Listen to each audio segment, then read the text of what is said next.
नमस्कार दोस्तों, ओम लाइब्रेरी के इस करंट अफेयर्स के सेशन में आप सभी का हार्दिक स्वागत है। शुरू करते हैं आज के करंट अफेयर्स। आज के करंट अफेयर्स का सेशन स्टार्ट करें इससे पहले मैं आप सभी को बताना चाहूँगा कि यदि आप हमारे इस वीडियो की PDF प्राप्त करना चाहते हैं तो इसे आप हमारे फेसबुक पेज एवं टेलीग्राम चैनल से डाउनलोड कर सकते हैं। भारत और किस देश ने दोनों देशों के बीच संपर्क की सुविधा के लिए एक नया व्यापार मार्ग खोला हुआ है? पाकिस्तान, चीन, ईरान या भूटान? इसका सही उत्तर है भूटान। आइए जानते हैं इसके विषय में। भारत और भूटान के बीच पश्चिम बंगाल के जयानगर और भूटान के पखासा के बीच नया व्यापार मार्ग खोला गया है। जयगांव और पसाखा के बीच यह लिंक इस कोरोना के समय में दोनों देशों के बीच संपर्क की सुविधा प्रदान करेगा। 15 जुलाई को भारत सरकार की ओर से पसाखा में अतिरिक्त लैंड कस्टम स्टेशन खोला गया है। पसाखा इंडस्ट्रियल एस्टेट के लिए औद्योगिक कच्चे माल और वस्तुओं की आवाजाही के लिए एक नए भूमिगत मार्ग से द्विपक्षीय व्यापार और वाणिज्य को बढ़ावा मिलेगा। साथ ही जयगांव और फ्यूनशोलिंग मार्ग पर वाहनों की भीड़ भी कम होगी। बढ़ते हैं अगले प्रश्न की ओर। हाल ही में किस राज्य सरकार ने निजी अस्पतालों में कोरोना के इलाज हेतु 3 श्रेणियों में फीस निर्धारित कर दी है?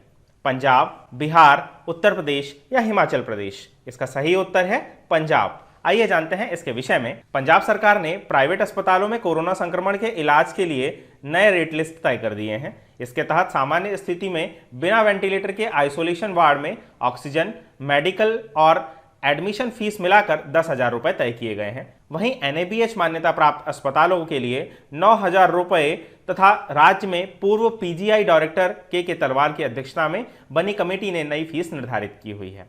इसमें प्रतिदिन के हिसाब से आइसोलेशन बेड, ICU उपचार और अस्पताल में भर्ती शुल्क को शामिल किया गया है। बढ़ते हैं अगले प्रश्न की ओर। केंद्रीय रेल मंत्री पीयूष गोयल के अनुसार भारतीय रेलवे अगले कितने समय में 100% विद्युत चालित रेल नेटवर्क बन जाएगी? 5 साल, 7 साल, 8 साल या 3.5 साल? इसका सही उत्तर है 3.5 साल। आइए जानते हैं इसके विषय में। केंद्रीय रेल मंत्री पीयूष गोयल ने हाल ही में कहा है कि भारतीय रेलवे अगले 3.5 साल में 100% विद्युत चालित रेलवे नेटवर्क बन जाएगा। इसके साथ ही यह दुनिया का सबसे बड़ा रेल नेटवर्क भी बन जाएगा। वर्तमान में रेल का 55% नेटवर्क विद्युत चालित है और यह 3.5 साल में 100% विद्युत चालित नेटवर्क हो जाएगा। 100% विद्युत चालित रेल नेटवर्क बनाने के क्रम में 1,20,000 किलोमीटर का ट्रैक होगा। 2030 तक हम उम्मीद करते हैं कि भारत दुनिया का सबसे बड़ा ग्रीन रेलवे भी होगा। बढ़ते हैं अगले प्रश्न की ओर। प्रसाद योजना किस मंत्रालय द्वारा शुरू की गई है? गृह मंत्रालय, पर्यटन मंत्रालय, विदेश मंत्रालय या रक्षा मंत्रालय? इसका सही उत्तर है पर्यटन मंत्रालय। आइए जानते हैं प्रसाद योजना के बारे में। पर्यावरण मंत्रालय ने 2014-2015 में तीर्थ यात्रा, कायाकल्प और आध्यात्मिक विरासत संवर्धन अभियान मिशन प्रसाद लॉन्च किया था। इसका उद्देश्य चिन्हित तीर्थ स्थलों व धरोहरों गंतव्यों का समेकित विकास करना है। आइए जानते हैं इसके विषय में। पर्यावरण मंत्रालय की प्रसाद स्कीम के तहत गुजरात के सोमनाथ में तीर्थ यात्रा सुविधाओं का विकास किया गया है। हाल ही में विकास योजना का उद्घाटन किया गया। मार्च 2017 में प्रसाद स्कीम के तहत गुजरात के सोमनाथ में तीर्थ यात्रा सुविधाओं की विकास परियोजना के लिए 45.36 करोड़ रुपए स्वीकृत किए गए थे। परियोजना के तहत पार्किंग, पर्यटन सुविधा केंद्र एवं ठोस अपशिष्ट प्रबंधन के लिए उच्च गुणवत्तापूर्ण विश्व स्तरीय सुविधाओं का विकास भी किया गया है। बढ़ते हैं अगले प्रश्न की ओर। निष्ठा कार्यक्रम का उद्देश्य क्या है? शिक्षा के स्तर को बेहतर बनाना, वृद्धजनों को सुरक्षा प्रदान करना, आयात को कम करके आत्मनिर्भर बनाना या पर्यावरण को संरक्षित करना? इसका सही उत्तर है शिक्षा के स्तर को बेहतर बनाना। आइए जानते हैं निष्ठा प्रोग्राम के विषय में। सबसे पहले निष्ठा प्रोग्राम का full form national initiative for school heads and teachers holistic advancement, मतलब एकीकृत शिक्षा प्रशिक्षण कार्यक्रम। आइए जानते हैं सबसे पहले निष्ठा कार्यक्रम की पूर्ण डिटेल्स के बारे में। शिक्षा के स्तर को और बेहतर बनाने के लिए मानव संसाधन विकास मंत्रालय, आप सभी को यहां पर इसके मंत्रालय का भी नाम याद रखना है, के द्वारा प्रमुख कार्यक्रम को 21 अगस्त 2019 को शुरू किया गया था। यह एक राष्ट्रीय पहल है जिसके अंतर्गत स्कूल प्रमुखों और शिक्षकों के लिए समग्र शिक्षा कार्यक्रम के अंतर्गत प्राथमिक प्रशिक्षण उपलब्ध कराया जाता है। आइए जानते हैं इसके विषय में अन्य और बातें। हाल ही में मानव संसाधन विकास मंत्री रमेश सिंह पोखरियाल ने आंध्र प्रदेश में 1200 प्रमुख विषय विशेषज्ञों के लिए पहला ऑनलाइन कार्यक्रम निष्ठा कार्यक्रम शुरू किया है। 33 राज्यों और केंद्र शासित प्रदेशों ने समग्र शिक्षा के अंतर्गत इस कार्यक्रम को अपनाया है। 29 राज्यों और केंद्र शासित प्रदेशों ने निष्ठा प्रशिक्षण कार्यक्रम को राज्य स्तर पर NCERT द्वारा संपन्न कराया गया है।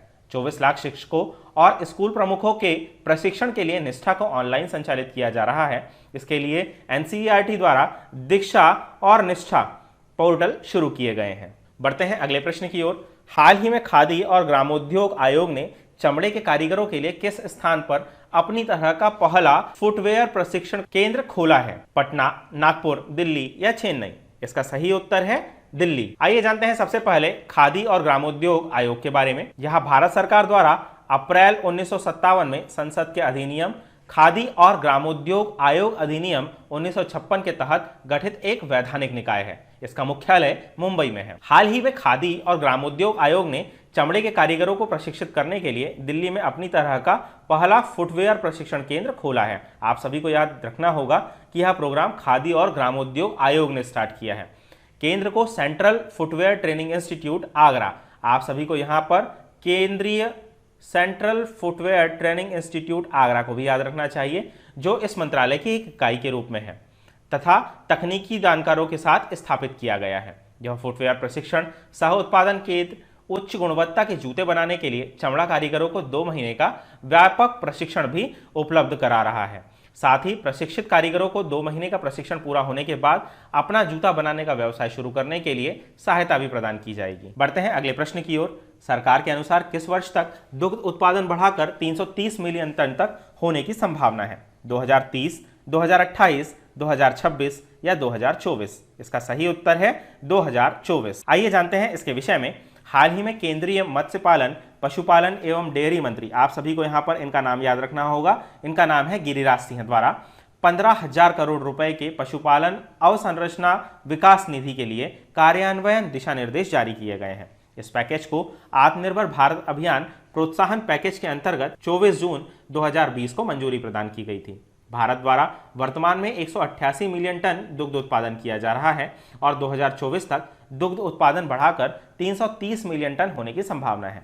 अभी केवल 20 से 25% दुग्ध प्रशिक्षण क्षेत्र के अंतर्गत आता है और सरकार की कोशिश है इसे 40% तक लाया जाए। बढ़ते हैं अगले प्रश्न की ओर।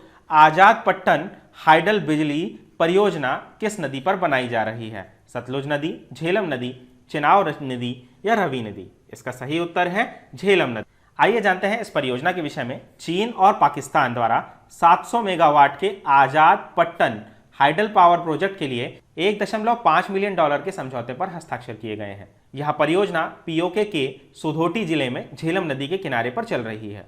झेलम नदी पर $2.3 अरब की 1100 मेगावाट की कोहाला परियोजना के बाद चीन पाकिस्तान आर्थिक गलियारे के तहत यह दूसरी बिजली परियोजना है। पीओके में झेलम नदी पर करोट हाइड्रो पावर स्टेशन तीसरी बड़ी परियोजना है। भारत ने पीओके और गिलगित बलूचिस्तान क्षेत्र में बांधों तथा अन्य बुनियादी ढांचा परियोजनाओं के निर्माण का विरोध किया है, क्योंकि ये जम्मू और कश्मीर का हिस्सा है। भारत ने पीओके और गिलगित बलूचिस्तान क्षेत्र में बांधों और अन्य बुनियादी ढांचा परियोजनाओं के निर्माण का विरोध किया है, क्योंकि ये जम्मू कश्मीर का हिस्सा है। चीन पाकिस्तान आर्थिक गलियारा पाकिस्तान के भीतर बुनियादी ढांचे के विकास के लिए बड़े पैमाने पर द्विपक्षीय परियोजना है। यह चीन के बेल्ट एंड रोड इनिशिएटिव का एक हिस्सा है। इसे 2015 में आधिकारिक तौर पर लॉन्च किया गया था। बढ़ते हैं अगले प्रश्न की ओर। दिल्ली सरकार ने खाद्य संरक्षण व मानक अधिनियम के तहत राजधानी में कितने वर्ष के लिए सुगंधित तंबाकू एवं तंबाकू मिश्रित उत्पादों की बिक्री एवं भंडारण पर पाबंदी लगा दी है? 1 वर्ष, 3 वर्ष, 4 वर्ष या 5 वर्ष? इसका सही उत्तर है 1 वर्ष। आइए जानते हैं इसके विषय में। कोरोना संक्रमण के मद्देनजर दिल्ली में गुटखे पर पहले से ही प्रतिबंध लगा हुआ है। राज्य तंबाकू नियंत्रण सेल के प्रभारी डॉक्टर BS चारण के अनुसार इन दिनों सुपारी में भी तंबाकू मिलाकर बेची जाती है। इसके अलावा पान मसाला, लौंग व इलायची के साथ भी तंबाकू को मिलाकर बेचा जा रहा है, जिसे लोग खूब इस्तेमाल कर रहे हैं, जबकि यह सभी के स्वास्थ्य के लिए हानिकारक है। इस फैसले से दिल्ली में इन उत्पादों के इस्तेमाल पर रोक लगेगी। बढ़ते हैं अगले प्रश्न की ओर। हाल ही में CSL कोचीन शिपयार्ड लिमिटेड ने किस देश के लिए दुनिया के पहले पूर्ण स्वचालित इलेक्ट्रिक जहाज के निर्माण का अनुबंध प्राप्त किया है? ब्रिटेन, फ्रांस, नॉर्वे या स्वीडन? इसका सही उत्तर है नॉर्वे। आइए जानते हैं इसके विषय में। हाल ही में कोचीन शिपयार्ड लिमिटेड कोची ने नॉर्वे के लिए दुनिया के पहले पूर्ण स्वचालित इलेक्ट्रिक जहाज के लिए अनुबंध प्राप्त किया है। CSL भारत का सबसे बड़ा व्यावसायिक जहाज निर्माता है। यह विद्युत पोत परियोजना नॉर्वे की एक महत्वाकांक्षी परियोजना है जिसे आंशिक रूप से नॉर्वे सरकार द्वारा वित्त पोषित किया गया है। इसका उद्देश्य ओस्लो में माल ढुलाई के लिए उत्सर्जन मुक्त परिवहन की व्यवस्था करना है। यह पोत शून्य कार्बन उत्सर्जन के साथ दुनिया के व्यावसायिक शिपिंग के क्षेत्र में एक नया मापदंड स्थापित करेगा। वेसल का डिजाइन नॉवल डायनामिक्स नॉर्वे द्वारा कोंग्सबर्ग मैरीटाइम सिस्टम का उपयोग करके तैयार किया गया है, जिसमें CSL द्वारा विस्तृत इंजीनियरिंग की गई है। बढ़ते हैं अगले प्रश्न की ओर। हाल ही में किस पूर्व ऑस्ट्रेलियाई तेज गेंदबाज को स्पोर्ट्स अड्डा के अपना नया ब्रांड एम्बेसडर नियुक्त किया है? PAT Cummins, Brett Lee, Josh Hazlewood या जॉन हेस्टिंग्स? इसका सही उत्तर है ब्रेट ली। आइए जानते हैं इनके विषय में। स्पोर्ट्स अड्डा एक भारतीय समाचार और सूचना प्लेटफॉर्म है जो क्रिकेट, फुटबॉल और कबड्डी से जुड़ी सभी ताज़ा जानकारी, अपडेट और आंकड़े प्रदान करता है। आइए जानते हैं ब्रेट ली के बारे में। ब्रेट ली ऑस्ट्रेलिया के लिए ग्लेन मैकग्रॉ के बाद दूसरे ऐसे गेंदबाज बने हैं जिसने टेस्ट और वनडे दोनों संस्करणों में 300 से ज़्यादा विकेट लिए हैं। ब्रेट ली ने अपने क्रिकेट करियर की शुरुआत पाकिस्तान के खिलाफ वर्ष 1999 में की थी। ऑस्ट्रेलिया के लिए ब्रेट ली ने 76 टेस्ट में 310 विकेट लिए हैं, जबकि 221 वनडे में 380 विकेट लिए हैं। 25 T20 मुकाबलों में ब्रेट ली के नाम 28 विकेट दर्ज हैं। बढ़ते हैं अगले प्रश्न की ओर। हाल ही में ऑस्ट्रेलिया के किस पूर्व फुटबॉल खिलाड़ी ने संन्यास लेने की घोषणा की है? मैथ्यू लेकी, मैथ्यू रेयन, माइल जेडेनिक या टॉम रोजिक? इसका सही उत्तर है माइल जेडेनिक। आइए जानते हैं इनके विषय में। ऑस्ट्रेलियाई फुटबॉल टीम के पूर्व कप्तान माइल जेडेनिक ने खेल से संन्यास लेने की घोषणा की है। उन्होंने 2008 में राष्ट्रीय टीम के साथ अपने करियर की शुरुआत की थी और ऑस्ट्रेलिया के लिए 79 मैच खेले हैं। उन्होंने टीम के लिए 2015 में एशियाई कप खिताब भी जीता है। वे 3 विश्व कप में अपनी राष्ट्रीय टीम के लिए खेले थे। बढ़ते हैं अगले प्रश्न की ओर। पूर्वोत्तर राज्यों की सभी राजधानियों को किस वर्ष तक रेल नेटवर्क से जोड़ने का लक्ष्य रेलवे बोर्ड ने निर्धारित किया है? 2025, 2028, 2023 या 2030? इसका सही उत्तर है 2023। आइए जानते हैं इस प्रोजेक्ट के बारे में। हाल ही में रेलवे बोर्ड के अध्यक्ष श्री VK यादव ने बताया है कि 2023 तक सभी पूर्वोत्तर राज्यों की राजधानियों को रेल नेटवर्क से जोड़ा जाएगा। यह एक बहुत ही महत्वपूर्ण परियोजना है जो पिछले 5 वर्षों के दौरान रेलवे के एजेंडे में सबसे ऊपर है। मणिपुर, मिजोरम, नागालैंड और मेघालय की राजधानियों को जोड़ने का कार्य प्रगति पर है। हालांकि यह एक बहुत ही कठिन परियोजना है और इसके अंतिम चरणों में बहुत सी मुश्किलें हैं, क्योंकि इसके लिए बड़ी संख्या में सुरंगों और पुलों के निर्माण की आवश्यकता है। साथ ही जम्मू कश्मीर के प्रत्येक हिस्से को रेल से जोड़ने के प्रयास तीव्र गति से चल रहे हैं और कटरा बनिहाल रेल लिंक परियोजना दिसंबर 2022 तक पूरी होने की संभावना है। आइए नजर डालते हैं पूर्वोत्तर राज्यों की राजधानियों के बारे में, जहां सिक्किम की राजधानी आप देख पा रहे होंगे गंगटोक, अरुणाचल की राजधानी ईटानगर, नागालैंड की राजधानी कोहिमा, मणिपुर की राजधानी इम्फाल, मिजोरम की राजधानी आइजोल और त्रिपुरा की राजधानी अगरतला है। साथ ही असम की राजधानी गुवाहाटी यहाँ पर दिखाई गई है। मेघालय की राजधानी शिलोंग। आप सभी को इसका क्रम याद रखना चाहिए। साथ ही यह भी याद रखना चाहिए कि इसकी सीमाएं किन किन राज्यों और किन किन देशों से मिलती है। बढ़ते हैं अगले प्रश्न की ओर। हाल ही में PM स्वनिधि ऐप किस मंत्रालय के द्वारा लॉन्च किया गया है? आवास और शहरी मामलों के मंत्रालय, वित्त मंत्रालय, गृह मंत्रालय या सामाजिक न्याय और अधिकारिता मंत्रालय? इसका सही उत्तर है आवास और शहरी मामलों के मंत्रालय। आइए जानते हैं इसके विषय में। हाल ही में आवास और शहरी मामलों के मंत्रालय द्वारा PM स्वनिधि ऐप को लॉन्च किया गया है। मोबाइल ऐप के लॉन्च से सड़क विक्रेताओं के लिए माइक्रो क्रेडिट सुविधाओं की पेपर कम डिजिटल पहुंच को बढ़ावा मिलेगा। साथ ही योजना की कार्यान्वयन रणनीति को गति मिलेगी। PM स्वनिधि योजना 1 जून 2020 को शुरू की गई थी ताकि कोविड-19 लॉकडाउन के कारण प्रतिकूल रूप से प्रभावित स्ट्रीट वेंडरों को सस्ती कार्यशील पूंजी ऋण प्रदान किया जा सके। PM स्वनिधि के तहत ऋण का संवितरण जुलाई से शुरू किया गया है। बढ़ते हैं अगले प्रश्न की ओर। हाल ही में मेडकैप नाम का एक पोर्टेबल अस्पताल किस भारतीय प्रौद्योगिकी संस्थान के एक स्टार्टअप द्वारा विकसित किया गया है? मद्रास, गुवाहाटी, दिल्ली या खड़गपुर? इसका सही उत्तर है मद्रास। आइए जानते हैं इस पोर्टेबल हॉस्पिटल के बारे में। हाल ही में भारतीय प्रौद्योगिकी संस्थान मतलब IIT मद्रास ने एक स्टार्टअप शुरू किया है जिसके द्वारा पोर्टेबल अस्पताल विकसित किया गया है। इस पोर्टेबल अस्पताल को मेडिकैप नाम दिया गया है। साथ ही स्टार्टअप परियोजनाओं में शामिल छात्रों के द्वारा मॉड्यूलर संरचना को केवल 4 लोगों द्वारा 2 घंटे के भीतर कहीं भी स्थापित किया जा सकता है। मेडिकैप पोर्टल संरचनाओं का उपयोग दूरस्थ स्थानों में भी कोविड-19 रोगियों की जांच करने, उन्हें अलग करने और उनका इलाज करने के लिए किया जा सकता है। बढ़ते हैं अगले प्रश्न की ओर।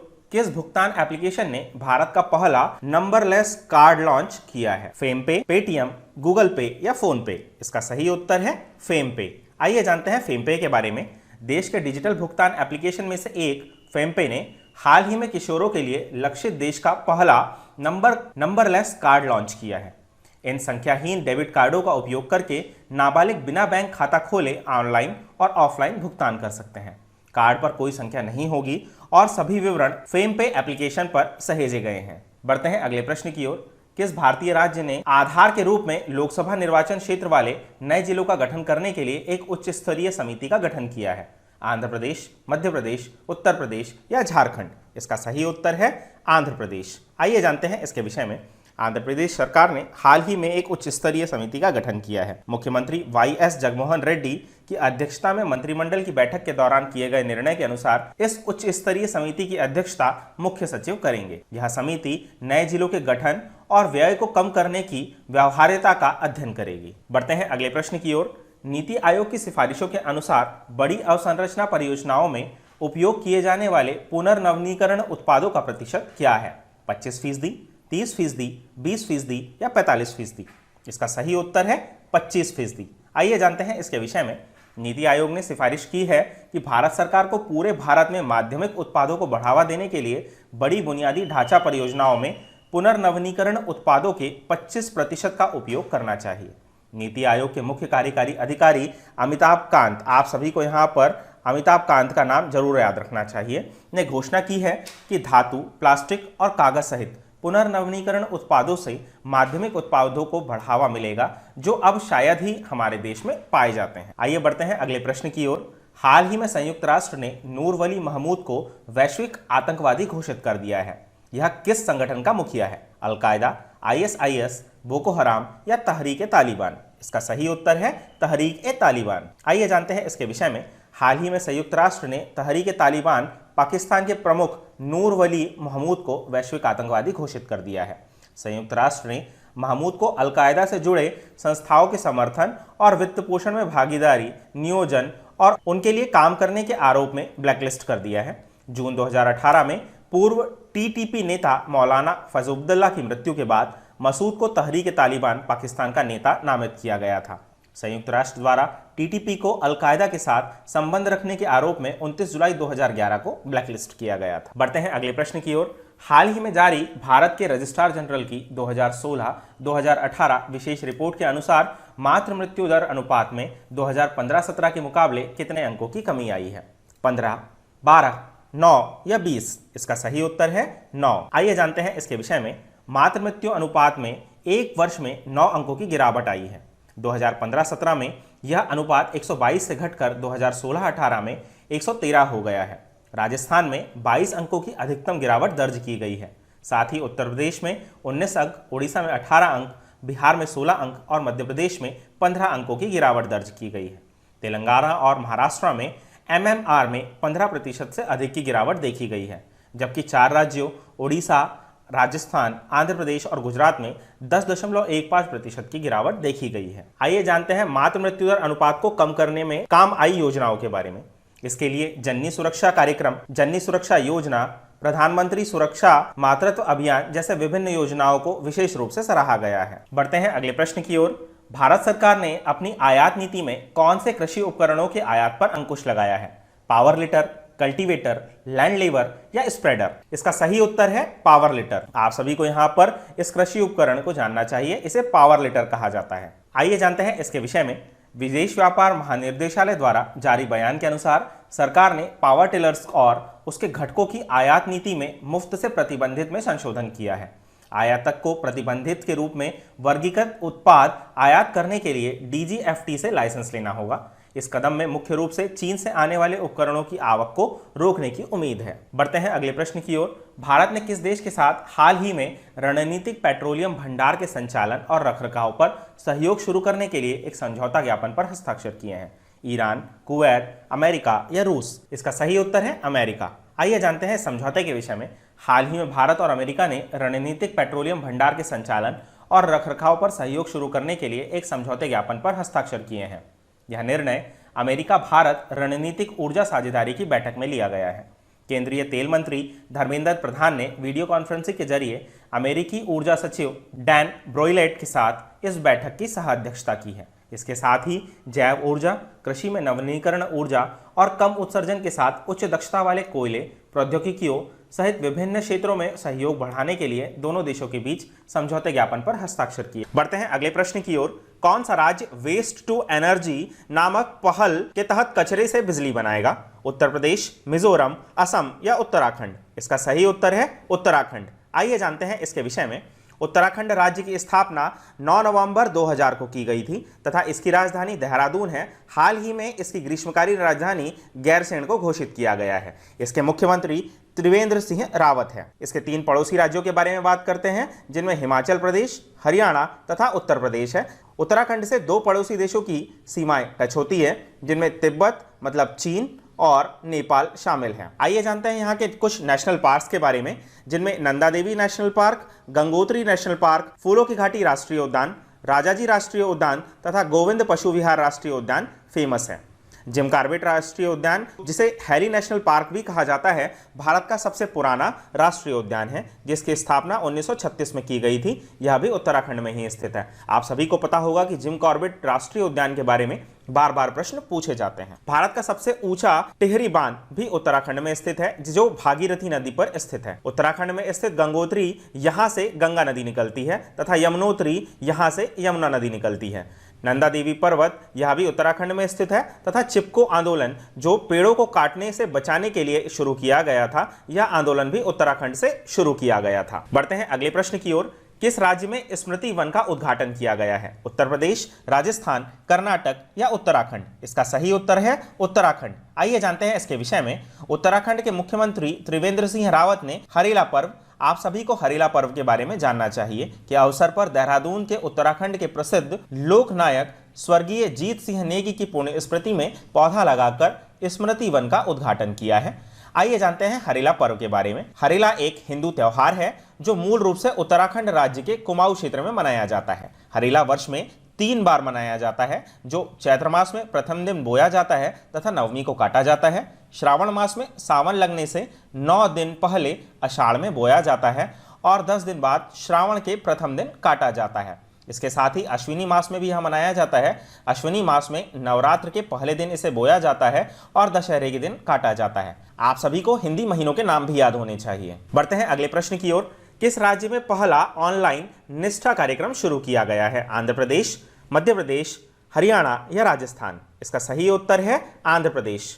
आइए जानते हैं निष्ठा के विषय में। निष्ठा मतलब national initiative for school heads and teachers holistic advancement. इसका मतलब है कि स्कूल प्रमुखों और शिक्षकों के लिए अपनी तरह का यह सबसे बड़ा शिक्षक प्रशिक्षण कार्यक्रम है। निष्ठा योजना का मुख्य उद्देश्य छात्रों को महत्वपूर्ण सोच को प्रोत्साहित करने और बढ़ावा देने के लिए शिक्षकों को प्रेरित और सुसज्जित करना है। आइए जानते हैं आंध्र प्रदेश के विषय में। आंध्र प्रदेश की स्थापना 1 नवंबर 1956 को की गई थी। इसकी राजधानी अमरावती है तथा इसके मुख्यमंत्री वाई.एस. जगन मोहन रेड्डी है, जो वाईएसआर कांग्रेस पार्टी से हैं। बढ़ते हैं अगले प्रश्न की ओर। हाल ही में किस राज्य सरकार ने मधु बाबू पेंशन योजना के तहत ट्रांसजेंडर समुदाय को शामिल करने की घोषणा की है? दिल्ली, महाराष्ट्र, ओडिशा या झारखंड? इसका सही उत्तर है ओडिशा। आइए जानते हैं इसके विषय में। इस योजना का उद्देश्य बेसहारा बुजुर्गों, विधवाओं तथा दिव्यांग नागरिकों को वित्तीय सहायता प्रदान करना है। आइए जानते हैं ओडिशा राज्य के बारे में। ओडिशा की स्थापना 1 अप्रैल 1936 को की गई थी तथा इसकी राजधानी भुवनेश्वर है। इसके मुख्यमंत्री नवीन बाबू पटनायक है तथा यह बीजू जनता दल पार्टी से हैं। यहाँ के गवर्नर गणेशी लाल के हैं तथा यहाँ के मुख्य न्यायाधीश मोहम्मद रफीक हैं। यहाँ का राजकीय पशु सांभर, यहाँ का राजकीय पक्षी इंडियन रोलर तथा राजकीय वृक्ष अशोक है। आइए जानते हैं उड़ीसा के अन्य महत्वपूर्ण पहलुओं के बारे में। उड़ीसा के 5 पड़ोसी राज्य, जिनमें पश्चिम बंगाल, झारखंड, छत्तीसगढ़, आंध्र प्रदेश तथा तेलंगाना है। उड़ीसा में स्थित चिल्का झील भारत की सबसे बड़ी खारे पानी की झील भी है, जिसे लैंगून झील कहा जाता है। भारत का सबसे लंबा बांध हीराकुंड बांध है। यह उड़ीसा के महानदी पर स्थित है तथा अब्दुल कलाम द्वीप, जिसे विलर द्वीप भी कहा जाता है, उड़ीसा के तट पर स्थित है। बढ़ते हैं अगले प्रश्न की ओर। हाल ही में किस राज्य सरकार ने आशा और आंगनवाड़ी कार्यकर्ताओं की मासिक परिवार पेंशन की घोषणा की है? महाराष्ट्र, ओडिशा, गुजरात या हरियाणा? इसका सही उत्तर है ओडिशा। बढ़ते हैं अगले प्रश्न की ओर। हाल ही में रेलवे की किस कोच फैक्ट्री ने कोविड-19 से लड़ने के लिए पोस्ट कोविड कोच विकसित किया है? रायबरेली, कपूरथला, चेन्नई या इनमें से कोई नहीं? इसका सही उत्तर है कपूरथला। आइए जानते हैं भारत में स्थित कोच फैक्ट्रीज के बारे में, जिनमें सबसे पहली है इंटीग्रल कोच फैक्ट्री जो चेन्नई में स्थित है। यह स्वतंत्र भारत का पहला उच्च आधुनिकृत कोच कारखाना है तथा यह आधुनिक तकनीकों से कोच का उत्पादन किया जाता है। यह भारत में तमिलनाडु राज्य में चेन्नई में स्थित है। इसे 1952 में पेराम्बूर में स्थापित किया गया था तथा यह पहला कारखाना था। रेल कोच कारखाना कपूरथला की बात करते हैं, यह 1986 में स्थापित किया गया था तथा भारतीय रेलवे का यह दूसरा रेल कोच कारखाना है। यह पंजाब के कपूरथला में rail coach factory Jalandhar Firozpur line पर स्थित है। आइए बात करते हैं अगले आधुनिक कोच फैक्ट्री रायबरेली के बारे में। आधुनिक कोच फैक्ट्री रायबरेली उत्तर प्रदेश के रायबरेली के पास लालगंज में भारतीय रेल की कोच फैक्ट्री विनिर्माण इकाई है। भारत में यह अपनी तरह का पहला और दक्षिण एशिया में अपनी तरह का सबसे अच्छा रेलवे कारखाना है। भारत में यह तीसरी कोच फैक्ट्री है जहां पर रेल डब्बों का उत्पादन किया जाता है। बढ़ते हैं अगले प्रश्न की ओर। हाल ही में किस राज्य सरकार ने बोतल बंद मिनरल पेयजल संयंत्र स्थापित करने का निर्णय लिया है? गुजरात, हरियाणा, राजस्थान या मध्य प्रदेश? इसका सही उत्तर है हरियाणा। बढ़ते हैं अगले प्रश्न की ओर। किसने IL-76 विमान मतलब इल्यूशन 76 के लिए P-7 हैवी ड्रॉप सिस्टम विकसित किया हुआ है? इसरो, नासा, DRDO या इनमें से कोई नहीं? इसका सही उत्तर है DRDO। आइए जानते हैं इसके विषय में। इसके जरिए 7 टन वजन तक के सैन्य उपकरणों को IL-76 विमान से नीचे गिराया जा सकेगा और P-7 हैवी ड्रॉप सिस्टम की मदद से दुर्गम स्थलों पर भी सैन्य वाहनों को आसानी से उतारा जा सकता है। आइए जानते हैं DRDO के बारे में। DRDO का full form defence research and development organisation है, जिसे हिंदी में रक्षा अनुसंधान एवं विकास संगठन कहा जाता है। इसकी स्थापना 1958 में की गई थी। इसका मुख्यालय नई दिल्ली में है तथा वर्तमान में इसके अध्यक्ष जी सतीश रेड्डी है। बढ़ते हैं अगले प्रश्न की ओर। रोज क्रिस्टिन ओसाका रांडा किस देश की पहली महिला प्रधानमंत्री बनी है? रूस, गबॉन, युगांडा या मलेशिया? इसका सही उत्तर है गबॉन। आइए जानते हैं इसके विषय में। गबॉन अफ्रीका महाद्वीप में स्थित है तथा इसकी राजधानी लिब्रेविले है तथा यहाँ की करेंसी CFA इंच है। गैबॉन या गबान पश्चिमी मध्य एशिया, आप सभी यहाँ पर मैप में पश्चिमी मध्य एशिया को देख सकते हैं, में स्थित यह एक देश है।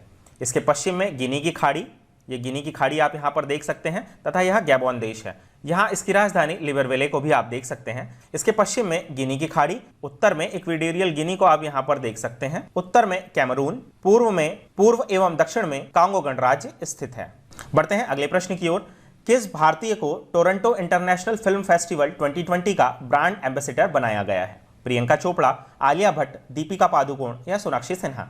इसका सही उत्तर है प्रियंका चोपड़ा। आइए जानते हैं इसके विषय में।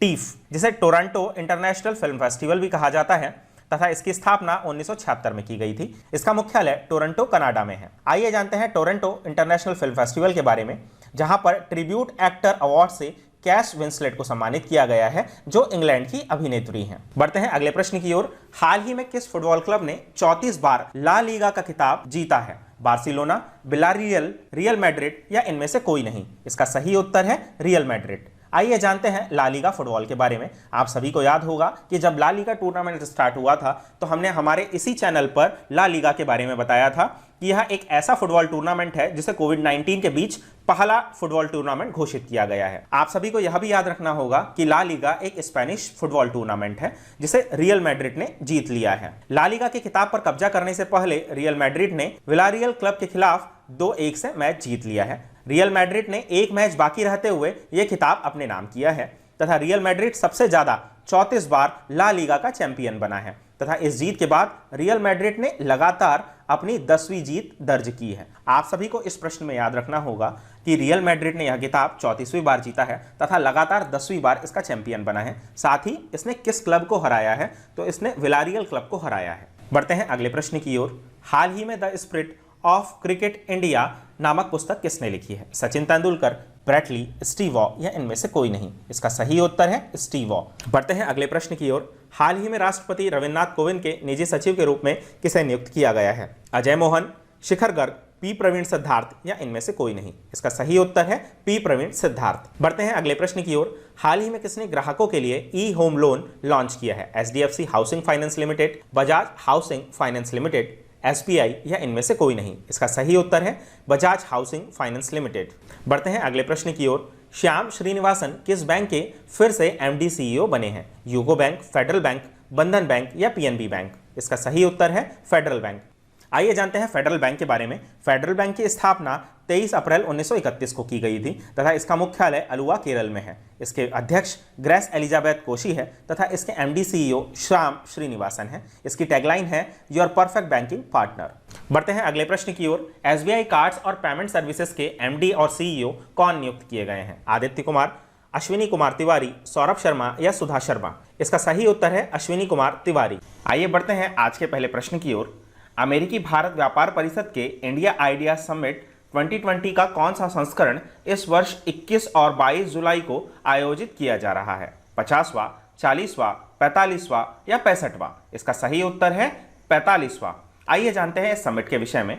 भारत व्यापार परिषद के 22 जुलाई 2020 को भारत विचार शिखर सम्मेलन या इंडिया आइडियाज समिट 2020 आयोजित किया जाएगा। शिखर सम्मेलन के व्यापार और सरकार के नेताओं के मध्य निम्न बिंदुओं पर चर्चा होगी, जिनमें अमेरिकी भारत भागीदारी और वैश्वीकरण, व्यापार और निवेश को आकार देने में रुझान, कोविड-19 युग और उससे आगे के कार्यों का भविष्य। अमेरिकी भारत व्यापार परिषद यूएसआईबीसी का भारत विचार शिखर सम्मेलन एक वार्षिक इवेंट होता है तथा इस वर्ष इस सम्मेलन का 45वां संस्करण है। आइए जानते हैं भारतीय व्यापार परिषद के बारे में, जिसे यूएसआईबीसी भी कहा जाता है, US India business council. America और भारत सरकार के अनुरोध पर वर्ष 1975 में इसका गठन किया गया था। यह अमेरिका और भारत के बीच सबसे बड़े द्विपक्षीय व्यापार संघ है तथा इसमें कुल 350 उच्च श्रेणी की कंपनियां शामिल होती हैं। हाल ही में इसकी प्रेसिडेंट निशा बिस्वाल है। बढ़ते हैं अगले प्रश्न की ओर। किस राज्य सरकार ने अनुसूचित जातियों के लिए नवीन रोजगार छत्र योजना की शुरुआत की हुई है? मध्य प्रदेश, उत्तर प्रदेश, हरियाणा या राजस्थान? इसका सही उत्तर है उत्तर प्रदेश। आइए जानते हैं नवीन रोजगार छतरी योजना के बारे में। नवीन रोजगार छतरी योजना का उद्देश्य लोगों को आत्मनिर्भर बनाने के लिए वित्तीय सहायता प्रदान करना है। आइए जानते हैं इस योजना के अन्य पहलुओं के बारे में। इस योजना का लाभ राज्य के अनुसूचित जाति के व्यक्तियों, गरीबों, श्रमिकों और दलितों आदि को पहुंचाया जाएगा। नवीन रोजगार छतरी के अंतर्गत दीनदयाल उपाध्याय रोजगार योजना के 3484 लाभार्थियों को 17.42 करोड़ रुपए की राशि मुख्यमंत्री के द्वारा ऑनलाइन स्थानांतरण की गई है। इस राशि का उपयोग लोग केवल परचून की दुकान, जनरेटर सेट, लॉन्ड्री व dry clean, cyber cafe, tailoring, banking correspondence, tent house और गौपालन आदि के लिए कर सकते हैं। उत्तर प्रदेश सरकार द्वारा अनुसूचित जाति के लाभार्थियों को प्रदान करने के लिए स्वरोजगार की राशि में ऋण के साथ साथ अनुदान की राशि भी शामिल है, जो राज्य सरकार द्वारा वहन की जा रही है। बढ़ते हैं अगले प्रश्न की ओर। कुरमा मोबाइल ऐप किस जंतु के संरक्षण के लिए अद्वितीय उपकरण है? भारतीय डॉल्फिन, भारतीय कछुआ, भारतीय घड़ियाल या भारतीय बाघ? इसका सही उत्तर है भारतीय कछुआ। आइए जानते हैं इस मोबाइल ऐप के विषय में। हाल ही में केंद्रीय पर्यावरण और सूचना एवं प्रसारण मंत्री प्रकाश जावड़ेकर ने कुरमा मोबाइल ऐप को भारतीय कछुओं की ट्रैकिंग और रिपोर्टिंग के लिए एक अद्वितीय उपकरण बताया है। मोबाइल एप्लीकेशन को टर्टल सर्वाइवल अलायंस इंडिया और wild life conservation society India के सहयोग से भारतीय कछुआ संरक्षण एक्शन नेटवर्क, जिसे ITCAN द्वारा विकसित किया गया है। मोबाइल एप्लीकेशन कुरमा को विश्व कछुआ दिवस के अवसर पर 23 मई 2020 को लॉन्च किया गया था। आप सभी को यहाँ पर 23 मई 2020 को याद रखना होगा, इस दिन विश्व कछुआ दिवस होता है। इस पहल का उद्देश्य कछुओं और उनकी प्रजातियों का संरक्षण करना है। बढ़ते हैं अगले प्रश्न की ओर। हाल ही में यूएई ने जापानी स्पेस सेंटर तनेगाशिमा अंतरिक्ष केंद्र से किस मिशन को लॉन्च किया है? होप प्रोब मार्स मिशन, गो मार्स मिशन, नेक मार्स मिशन या होल मार्स मिशन? इसका सही उत्तर है होप प्रोब मार्स मिशन। आइए जानते हैं इसके विषय में। हाल ही में यूएई ने मंगल मिशन होप प्रोब को जापान के तनेगाशिमा अंतरिक्ष केंद्र से H2A रॉकेट द्वारा लॉन्च किया है। सहयोग से होप प्रोब स्पेसक्राफ्ट को यूएई की 50वीं वर्षगांठ के साथ ही फरवरी 2021 तक लाल ग्रह अर्थात मंगल तक पहुंचने की उम्मीद है। यह अरब दुनिया का पहला इंटरप्लेनेटरी लैंडमार्क मिशन भी है। आइए जानते हैं मंगल के विषय में। मंगल ग्रह, जिसे लाल ग्रह के नाम से भी जाना जाता है, पृथ्वी के निकटतम ग्रहों में से एक है। बुध ग्रह के बाद मंगल सौरमंडल का दूसरा सबसे छोटा ग्रह है तथा सूर्य से चौथा निकटतम ग्रह भी है। मंगल पर एक दिन, जिसे सोलर डे भी कहा जाता है, 24 घंटे 37 मिनट का होता है। मंगल सूरज का चक्कर 687 दिनों में लगाता है। मंगल के पास 2 चंद्रमा है, जिसे फोबोस और डेमियोस कहा जाता है। आइए जानते हैं यूएई के बारे में। यूनाइटेड अरब अमीराट्स, जिसे यूएई संयुक्त राज्य अमीरात भी कहा जाता है, एशिया महाद्वीप में स्थित है। इसकी राजधानी अबू धाबी है तथा इसकी मुद्रा दिरहम है। राष्ट्रपति शेख खलीफा बिन जायद अल नाहयन है। दुनिया की सबसे ऊंची इमारत बुर्ज खलीफा, जिसकी ऊंचाई 829.8 मीटर है, यह यूएई देश के दुबई शहर में स्थित है। यूएई के शहर दुबई में अंतर्राष्ट्रीय क्रिकेट परिषद, जिसे आईसीसी भी कहा जाता है, का मुख्यालय स्थित है। बढ़ते हैं अगले प्रश्न की ओर। किस कंपनी ने automobile solution portal for industry research and education Aspire नाम से ई पोर्टल लॉन्च किया है? आईसेट, विप्रो, सैमसंग या रिलायंस? इसका सही उत्तर है आईसेट। आइए जानते हैं एस्पायर के विषय में। एस्पायर का फुल फॉर्म होता है automatic solution portal for industry research and education. International centre for automatic technology ICAT द्वारा automobile solution portal for industry research and education ASPIRE नामक एक ई पोर्टल लॉन्च किया गया है। यह पोर्टल जानकारी और विशेषज्ञता के आदान प्रदान मदद से भारतीय मोटर वाहन उद्योग तकनीकी क्षमता में सुधार लाने और उन्हें आत्मनिर्भर बनाने और देश के समग्र सामाजिक आर्थिक प्रगति सहित ऑटोमोबाइल क्षेत्र के विकास को सक्षम करने के लिए लॉन्च किया गया है। आइए जानते हैं आईसेट के बारे में। आईसेट का फुल फॉर्म होता है international centre for automotive technology. इसकी स्थापना 2007 में की गई थी। इसका मुख्यालय मानेसर, गुरुग्राम में है। आईसेट भारत सरकार के भारी वाहन विभाग के अंतर्गत नेट ट्रिप इम्प्लीमेंटेशन सोसाइटी का डिवीजन है तथा यह परीक्षण, प्रमाणीकरण, डिजाइन आदि की सेवाएं प्रदान करता है। बढ़ते हैं अगले प्रश्न की ओर। भारत की सबसे अमीर महिला रोशनी नडार को हाल ही में किसका चेयरपर्सन चुना गया है? एचसीएल टेक, आईबीएम, विप्रो या टेक महिंद्रा? इसका सही उत्तर है एचसीएल टेक। आइए जानते हैं रोशनी नडार के बारे में। रोशनी नडार एचसीएल टेक्नोलॉजीज कंपनी की नई चेयरमैन बन गई है। वह अपने पिता शिव नडार की जगह यह पद संभालेगी। इससे पहले वह एचसीएल एंटरप्राइजेस की सीईओ और एग्जीक्यूटिव डायरेक्टर थी। साल 2019 में रोशनी फोर्ब्स 100 मोस्ट पावरफुल वुमन की लिस्ट में 54वें स्थान पर थी। आइए जानते हैं एचसीएल के बारे में। एचसीएल का फुल फॉर्म है हिंदुस्तान कंप्यूटर्स लिमिटेड, जिसके फाउंडर है शिव नडार, जिसे फाउंडेड किया गया था 11 अगस्त 1976 को। इसका हेडक्वार्टर नोएडा, यूपी में है। बढ़ते हैं अगले प्रश्न की ओर। World wide life crime report 2020 के अनुसार दुनिया के सबसे अधिक तस्करी किए जाने वाले स्तनधारी जीव कौन सा है? पैगोलियन, कछुआ, बाघ या गिलहरी? इसका सही उत्तर है पैगोलियन। आइए जानते हैं इसके विषय में। पैगोलियन दुनिया का सबसे अधिक तस्करी किया जाने वाला जानवर है। आप सभी world wild life crime report में पैगोलिन को देख सकते हैं। आइए जानते हैं भारतीय पैगोलिन के बारे में। भारतीय पैगोलिन, जिसका वैज्ञानिक नाम मैनिस क्रॉसिकाउडाटा है, यह पैगोलिन की एक जीव वैज्ञानिक जाति है जो भारत, श्रीलंका, नेपाल और भूटान के कई मैदानी और हल्के पहाड़ी क्षेत्रों में पाया जाता है। पैगोलिन की कुल 8 जनजातियों में से यह एक है तथा संकटग्रस्त माना जाता है। बढ़ते हैं अगले प्रश्न की ओर। हाल ही में Spanish football league La Liga में रिकॉर्ड 7वीं बार गोल्डन बूट किसने हासिल किया है? Lionel Messi, Cristiano Ronaldo, Neymar या जिनेदिन जिडान? इसका सही उत्तर है Lionel Messi.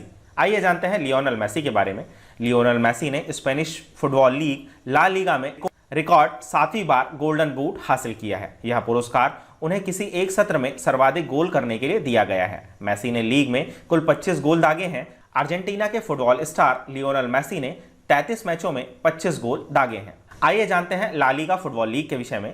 कैंपियनाटो Nacional de Liga de Primera Division, जिसे आमतौर पर ला लीगा के रूप में जाना जाता है, यह स्पेनिश फुटबॉल लीग प्रणाली के पुरुषों का शीर्ष पेशेवर फुटबॉल डिवीजन है। इसकी स्थापना 1929 में की गई थी। आइए बढ़ते हैं अगले प्रश्न की ओर। हाल ही में हंगरी ग्रांड प्रिक्स 2020 किसने जीता है? नोवाक जोकोविच, लुइस हैमिल्टन, मैक्स वेरस्टापेन या वॉल्टेरी बोल्टास? इसका सही उत्तर है Lewis Hamilton.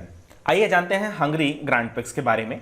Hungarian grand prix Hungary में प्रतिवर्ष आयोजित किया जाने वाला एक मोटर रेस है। 1986 के बाद से रेस को FIA फॉर्मूला 1 विश्व चैंपियंस के एक दौर के रूप में आयोजित किया जाता है। आइए जानते हैं इसके विजेताओं के बारे में, जिसमें फर्स्ट पोजीशन ली है मर्सिडीज के ड्राइवर लुइस हैमिल्टन, जो ब्रिटेन से है। सेकंड पोजीशन रेडबुल के ड्राइवर मैक्स वर्स्टापेन ने, जो बेल्जियम से हैं, तथा थर्ड पोजीशन मर्सिडीज के वॉल्टेरी बोल्टास ने ली है, जो फिनलैंड से हैं। यहाँ पर आप सभी को इन ड्राइवर्स के नाम, उनकी कंपनीज और उनके देशों को याद रखना चाहिए। आइए जानते हैं फॉर्मूला 1 के बारे में। फॉर्मूला 1, जिसे F1 के नाम से भी जाना जाता है, आज के दौर में आधिकारिक तौर पर FIA मतलब federation international automobile formula 1 world champion के रूप में संदर्भित किया जाता है। FIA द्वारा स्वीकृत ऑटो रेसिंग का यह उच्चतम वर्ग है।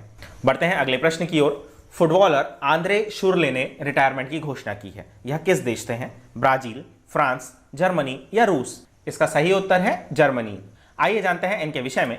जर्मनी फॉरवर्ड खिलाड़ी और विश्व विजेता टीम के सदस्य आंद्रे शुरले ने फुटबॉल से संन्यास लेने की घोषणा की है। उन्होंने 2014 में अपने देश के लिए फीफा विश्व कप जीतने में अहम भूमिका निभाई थी। उन्होंने जर्मनी के लिए खेले गए 57 मैचों में कुल 22 गोल किए थे। आइए जानते हैं फुटबॉल के मैदान में खिलाड़ियों के स्थानों के बारे में। सबसे आगे होता है सेंट्रल फॉरवर्ड, जो अपोजिट टीम की तरफ सबसे पहला खिलाड़ी होता है। इसके बाद लेफ्ट विंगर, राइट विंगर जिसे अटैकर के रूप में या अटैकिंग ऑलराउंडर भी कहा जाता है। बीच में होता है अटैकिंग मिड। इसके बाद central mid, defensive mid, right back, central back, Libre, left back और गोलकीपर। इस तरह से फुटबॉल के मैदान में खिलाड़ियों का प्लेसमेंट होता है। बढ़ते हैं अगले प्रश्न की ओर। दूरसंचार विवाद निपटान और अपीलीय न्यायाधिकरण TDSAT के अध्यक्ष कौन हैं? शिवकीर्ति सिंह, आदित्य कुमार, अश्विनी कुमार तिवारी या सौरभ शर्मा? इसका सही उत्तर है शिवकीर्ति सिंह। आइए जानते हैं TDSAT के बारे में। भारत के सर्वोच्च न्यायालय ने दूरसंचार विवाद निपटान अपीलीय न्यायाधिकरण के चेयरपर्सन और सदस्यों का कार्यकाल 3 महीने के लिए बढ़ा दिया है। TDSAT के चेयरपर्सन सुप्रीम कोर्ट के पूर्व जज जस्टिस शिवकीर्ति सिंह हैं। उनका कार्यकाल इस साल 20 जुलाई को समाप्त होना था और न्यायाधिकरण के अन्य सदस्यों का कार्यकाल पहले ही समाप्त हो चुका था। TDSAT ने हाल ही में ट्राई के आदेशों पर रोक लगाई है, जिसने वोडाफोन आइडिया के प्रीमियर टैरिफ प्लान रेडेक्स को अवरुद्ध कर दिया है। बढ़ते हैं अगले प्रश्न की ओर। हाल ही में द एंड गेम नामक उपन्यास किसने लिखा है? एस हुसैन जैदी, सुरेंद्र मोहन पाठक, RK नारायणन या रोहिंटन मिस्त्री? इसका सही उत्तर है एस हुसैन जैदी। आइए जानते हैं एस हुसैन जैदी के बारे में। एस हुसैन जैदी ने एक नया उपन्यास द एंड गेम लिखा हुआ है, जो राजनीति, विश्वासघात और अकल्पनीय आतंक पर आधारित है। जैदी ने black Friday, mafia queens of Mumbai, Dongri to Dubai और बाइकुला टू बैंकॉक भी लिखा हुआ है।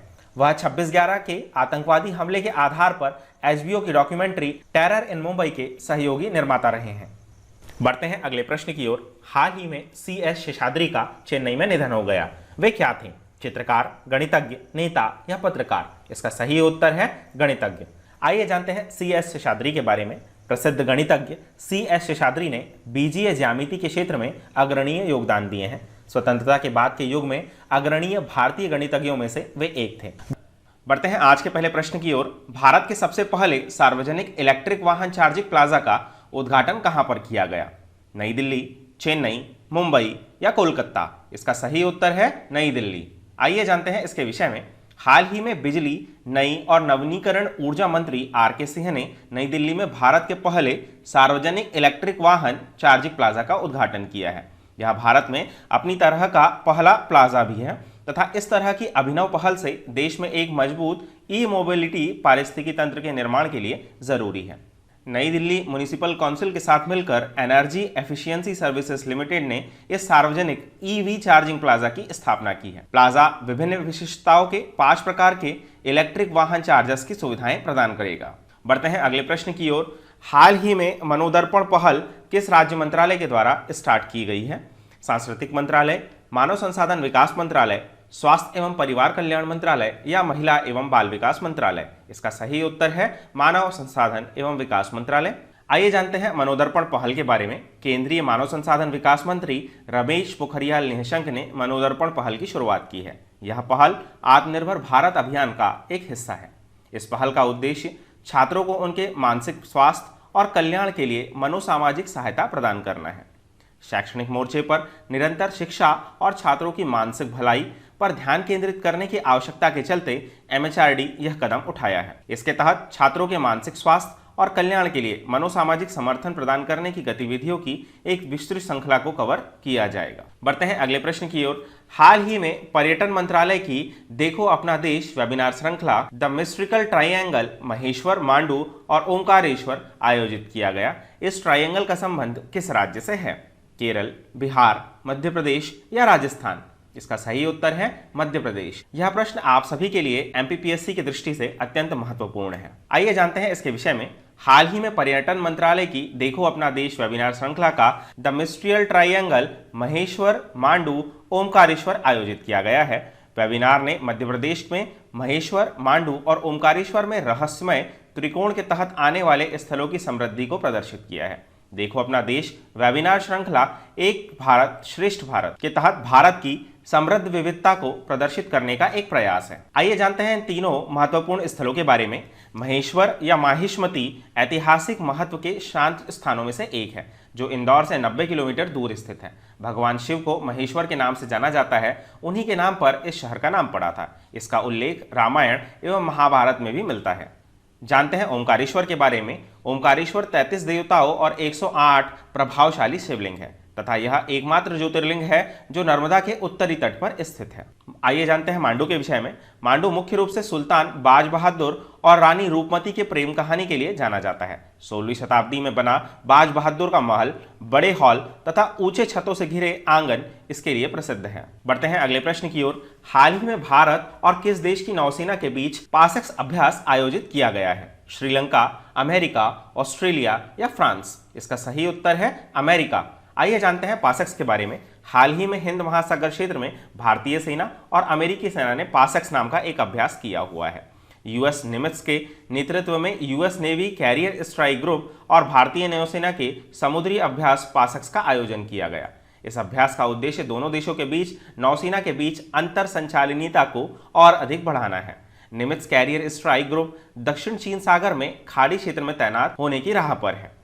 भारतीय नौसेना ने हाल ही में जापानी और फ्रांसीसी नौसेनाओं के साथ भी इसी तरह के संयुक्त अभ्यास किए थे। आइए जानते हैं पासेक्स के बारे में। पासेक्स एक प्रकार का पासिंग एक्सरसाइज दो नौसेनाओं के बीच किया जाने वाला एक अभ्यास होता है। इसके द्वारा यह सुनिश्चित किया जाता है कि नौसेना युद्ध और मानवीय राहत के समय में संवाद और सहयोग करने में सक्षम है या नहीं। बढ़ते हैं अगले प्रश्न की ओर। कोविड-19 किस देश के द्वारा विकसित कोविड-19 वैक्सीन है? ब्रिटेन, अमेरिका, फ्रांस या भारत? इसका सही उत्तर है ब्रिटेन। आइए जानते हैं इस वैक्सीन के बारे में। एस्ट्राजेनेका और ऑक्सफोर्ड विश्वविद्यालय द्वारा विकसित कोविड-19 वैक्सीन ने पहले और दूसरे चरण के मानव परीक्षण को आशाजनक परिणाम दिए हैं। वैक्सीन के प्रारंभिक चरण में मानव परीक्षण डेटा से पता चला है कि यह सुरक्षित और प्रतिरक्षा प्रतिक्रिया को प्रेरित करता है। केवल कुछ प्रतिभागियों में ही इसके हल्के दुष्प्रभाव देखे गए हैं। अध्ययन में यह भी पता चला है कि इसमें शामिल 90% लोगों के लिए एक खुराक के बाद वायरस को बेअसर करने वाले एंटीबॉडीज विकसित हो जाते हैं। इस वैक्सीन को चिंपांजी में आम सर्दी के वायरस से आनुवांशिक इंजीनियरिंग द्वारा विकसित किया गया है। वैक्सीन, जिसे CHAdOx1 कोविड-19 कहा गया है, जो अभूतपूर्व गति से विकसित किया जा रहा है। बढ़ते हैं अगले प्रश्न की ओर। हाल ही में अनोखा पीले रंग का कछुआ कहां पर देखा गया है? मणिपुर, कर्नाटक, ओडिशा या नागालैंड? इसका सही उत्तर है ओडिशा। आइए जानते हैं इसके विषय में। ओडिशा के बालासोर जिले में अनोखे पीले कछुए को देखा गया है। यह एक दुर्लभ प्रजाति है तथा कछुए की आंखें गुलाबी रंग की तथा उसका रंग एलिज्म का संकेत देता है। यह एक एल्बिनो इंडियन फ्लैशशेल कछुआ है। ये कछुए पूरे भारत में पाए जाते हैं। यह विशेष रूप से बहुत ही खास है क्योंकि 10,000 शिशुओं में से केवल एक ही एल्बिनो मिलता है। आइए जानते हैं कि एल्बिनो होता क्या है। एल्बिनिज्म मतलब यह एक रंग विरंजक घटना है। इस स्थिति में त्वचा कैंसर का खतरा बढ़ जाता है। एल्बिनिज्म से पीड़ित ज्यादातर लोगों को त्वचा, आंखों की स्थिति और सूर्य के प्रति संवेदनशीलता होती है। कोई इलाज मौजूद नहीं है, लेकिन त्वचा की रक्षा की जा सकती है और आंखों की स्थिति का इलाज भी किया जा सकता है। हाल ही में काजीरंगा नेशनल पार्क में भी एक सुनहरे रंग के एल्बिनो बाघ को देखा गया है। बढ़ते हैं अगले प्रश्न की ओर। हाल ही में लालजी टंडन का निधन हो गया। वे किस क्षेत्र से संबंधित थे? राजनीति, पत्रकारिता, अभिनय या चित्रकारिता? इसका सही उत्तर है राजनीति। आइए जानते हैं लालजी टंडन के विषय में। हाल ही में मध्य प्रदेश के राज्यपाल लालजी टंडन का लखनऊ में निधन हो गया। वे 85 साल के थे। लालजी टंडन ने समाज की सेवा में अमूल्य योगदान दिया है तथा यूपी में बीजेपी को मजबूत करने में उनकी अहम भूमिका रही है। वे लखनऊ से 15वीं लोकसभा सीट के सदस्य भी रह चुके हैं तथा वे अटल बिहारी वाजपेयी के सहयोगी रूप में जाने जाते हैं। लालजी टंडन के अस्वस्थ होने के कारण आनंदीबेन पटेल को मध्य प्रदेश के राज्यपाल का अतिरिक्त प्रभार दिया गया था। बढ़ते हैं अगले प्रश्न की ओर। हाल ही में अनोखा हैंड सैनिटाइजर जी बैंड किस संस्था द्वारा विकसित किया गया है? गुजरात टेक्निकल यूनिवर्सिटी, भारतीय विज्ञान संस्थान, IIT या DRDO? इसका सही उत्तर है गुजरात टेक्नोलॉजिकल यूनिवर्सिटी। आइए जानते हैं इस जी बैंड के बारे में। हाल ही में गुजरात टेक्निकल यूनिवर्सिटीज ने इनोवेटर्स द्वारा अनोखा हैंड सैनिटाइजर जी बैंड बनाया है। इस बैंड को थर्मोप्लास्टिक इलास्टोमर्स का उपयोग करके बनाया गया है तथा इन बैंडों का इस्तेमाल सिर्फ हाथ से दबाकर सैनिटाइज करने की प्रक्रिया में किया जाएगा। जी बैंड लोगों को हाथ की स्वच्छता बनाए रखने के लिए एक सुविधाजनक विकल्प प्रदान करता है। एक बार जी बैंड से भरे तरल सैनिटाइजर की एक खुराक दिन में 20 से अधिक बार छिड़काव कर सकती है। बढ़ते हैं अगले प्रश्न की ओर। अंतर्राष्ट्रीय क्रिकेट परिषद आईसीसी ने हाल ही में किस टूर्नामेंट को इस साल स्थगित करने का फैसला लिया है? महिला टी20 विश्व कप, मेंस टी20 वर्ल्ड कप, आईपीएल या अंडर 19 वर्ल्ड कप? इसका सही उत्तर है मेंस टी20 वर्ल्ड कप। आइए जानते हैं इसके विषय में। आईसीसी ने दुनिया में कोरोना वायरस के बढ़ते प्रकोप को देखते हुए यह बड़ा फैसला लिया है। ऑस्ट्रेलिया में होने वाले टी20 वर्ल्ड कप को अगले साल तक के लिए रद्द कर दिया गया है। आईसीसी टी20 वर्ल्ड कप को अब 2021 में अक्टूबर-नवंबर में आयोजित किया जाएगा तथा आईसीसी टी20 वर्ल्ड कप के स्थगित होने के चलते इंडियन प्रीमियर लीग के आयोजन के दरवाजे खुल गए हैं। बढ़ते हैं अगले प्रश्न की ओर। नेल्सन मंडेला 2020 पुरस्कार से किसे सम्मानित किया गया है? मोरिसाना कोयोटे, मारिस वर्दी रायंस, उपयुक्त दोनों या इनमें से कोई नहीं? इसका सही उत्तर है उपयुक्त दोनों। आइए जानते हैं इनके विषय में। नेल्सन मंडेला पुरस्कार उन लोगों को दिया जाता है जो मानवता की सेवा के लिए अपना जीवन समर्पित कर देते हैं। नेल्सन मंडेला अंतर्राष्ट्रीय दिवस 18 जुलाई को मनाया जाता है। आइए जानते हैं इसके विषय में। नेल्सन मंडेला पुरस्कार हर 5 साल में यह प्रदान किया जाता है तथा यह उन लोगों को मान्यता देता है जो संयुक्त राष्ट्र के उद्देश्यों और सिद्धांतों को बढ़ावा देते हैं और मानवता की सेवा के लिए अपना जीवन समर्पित कर देते हैं।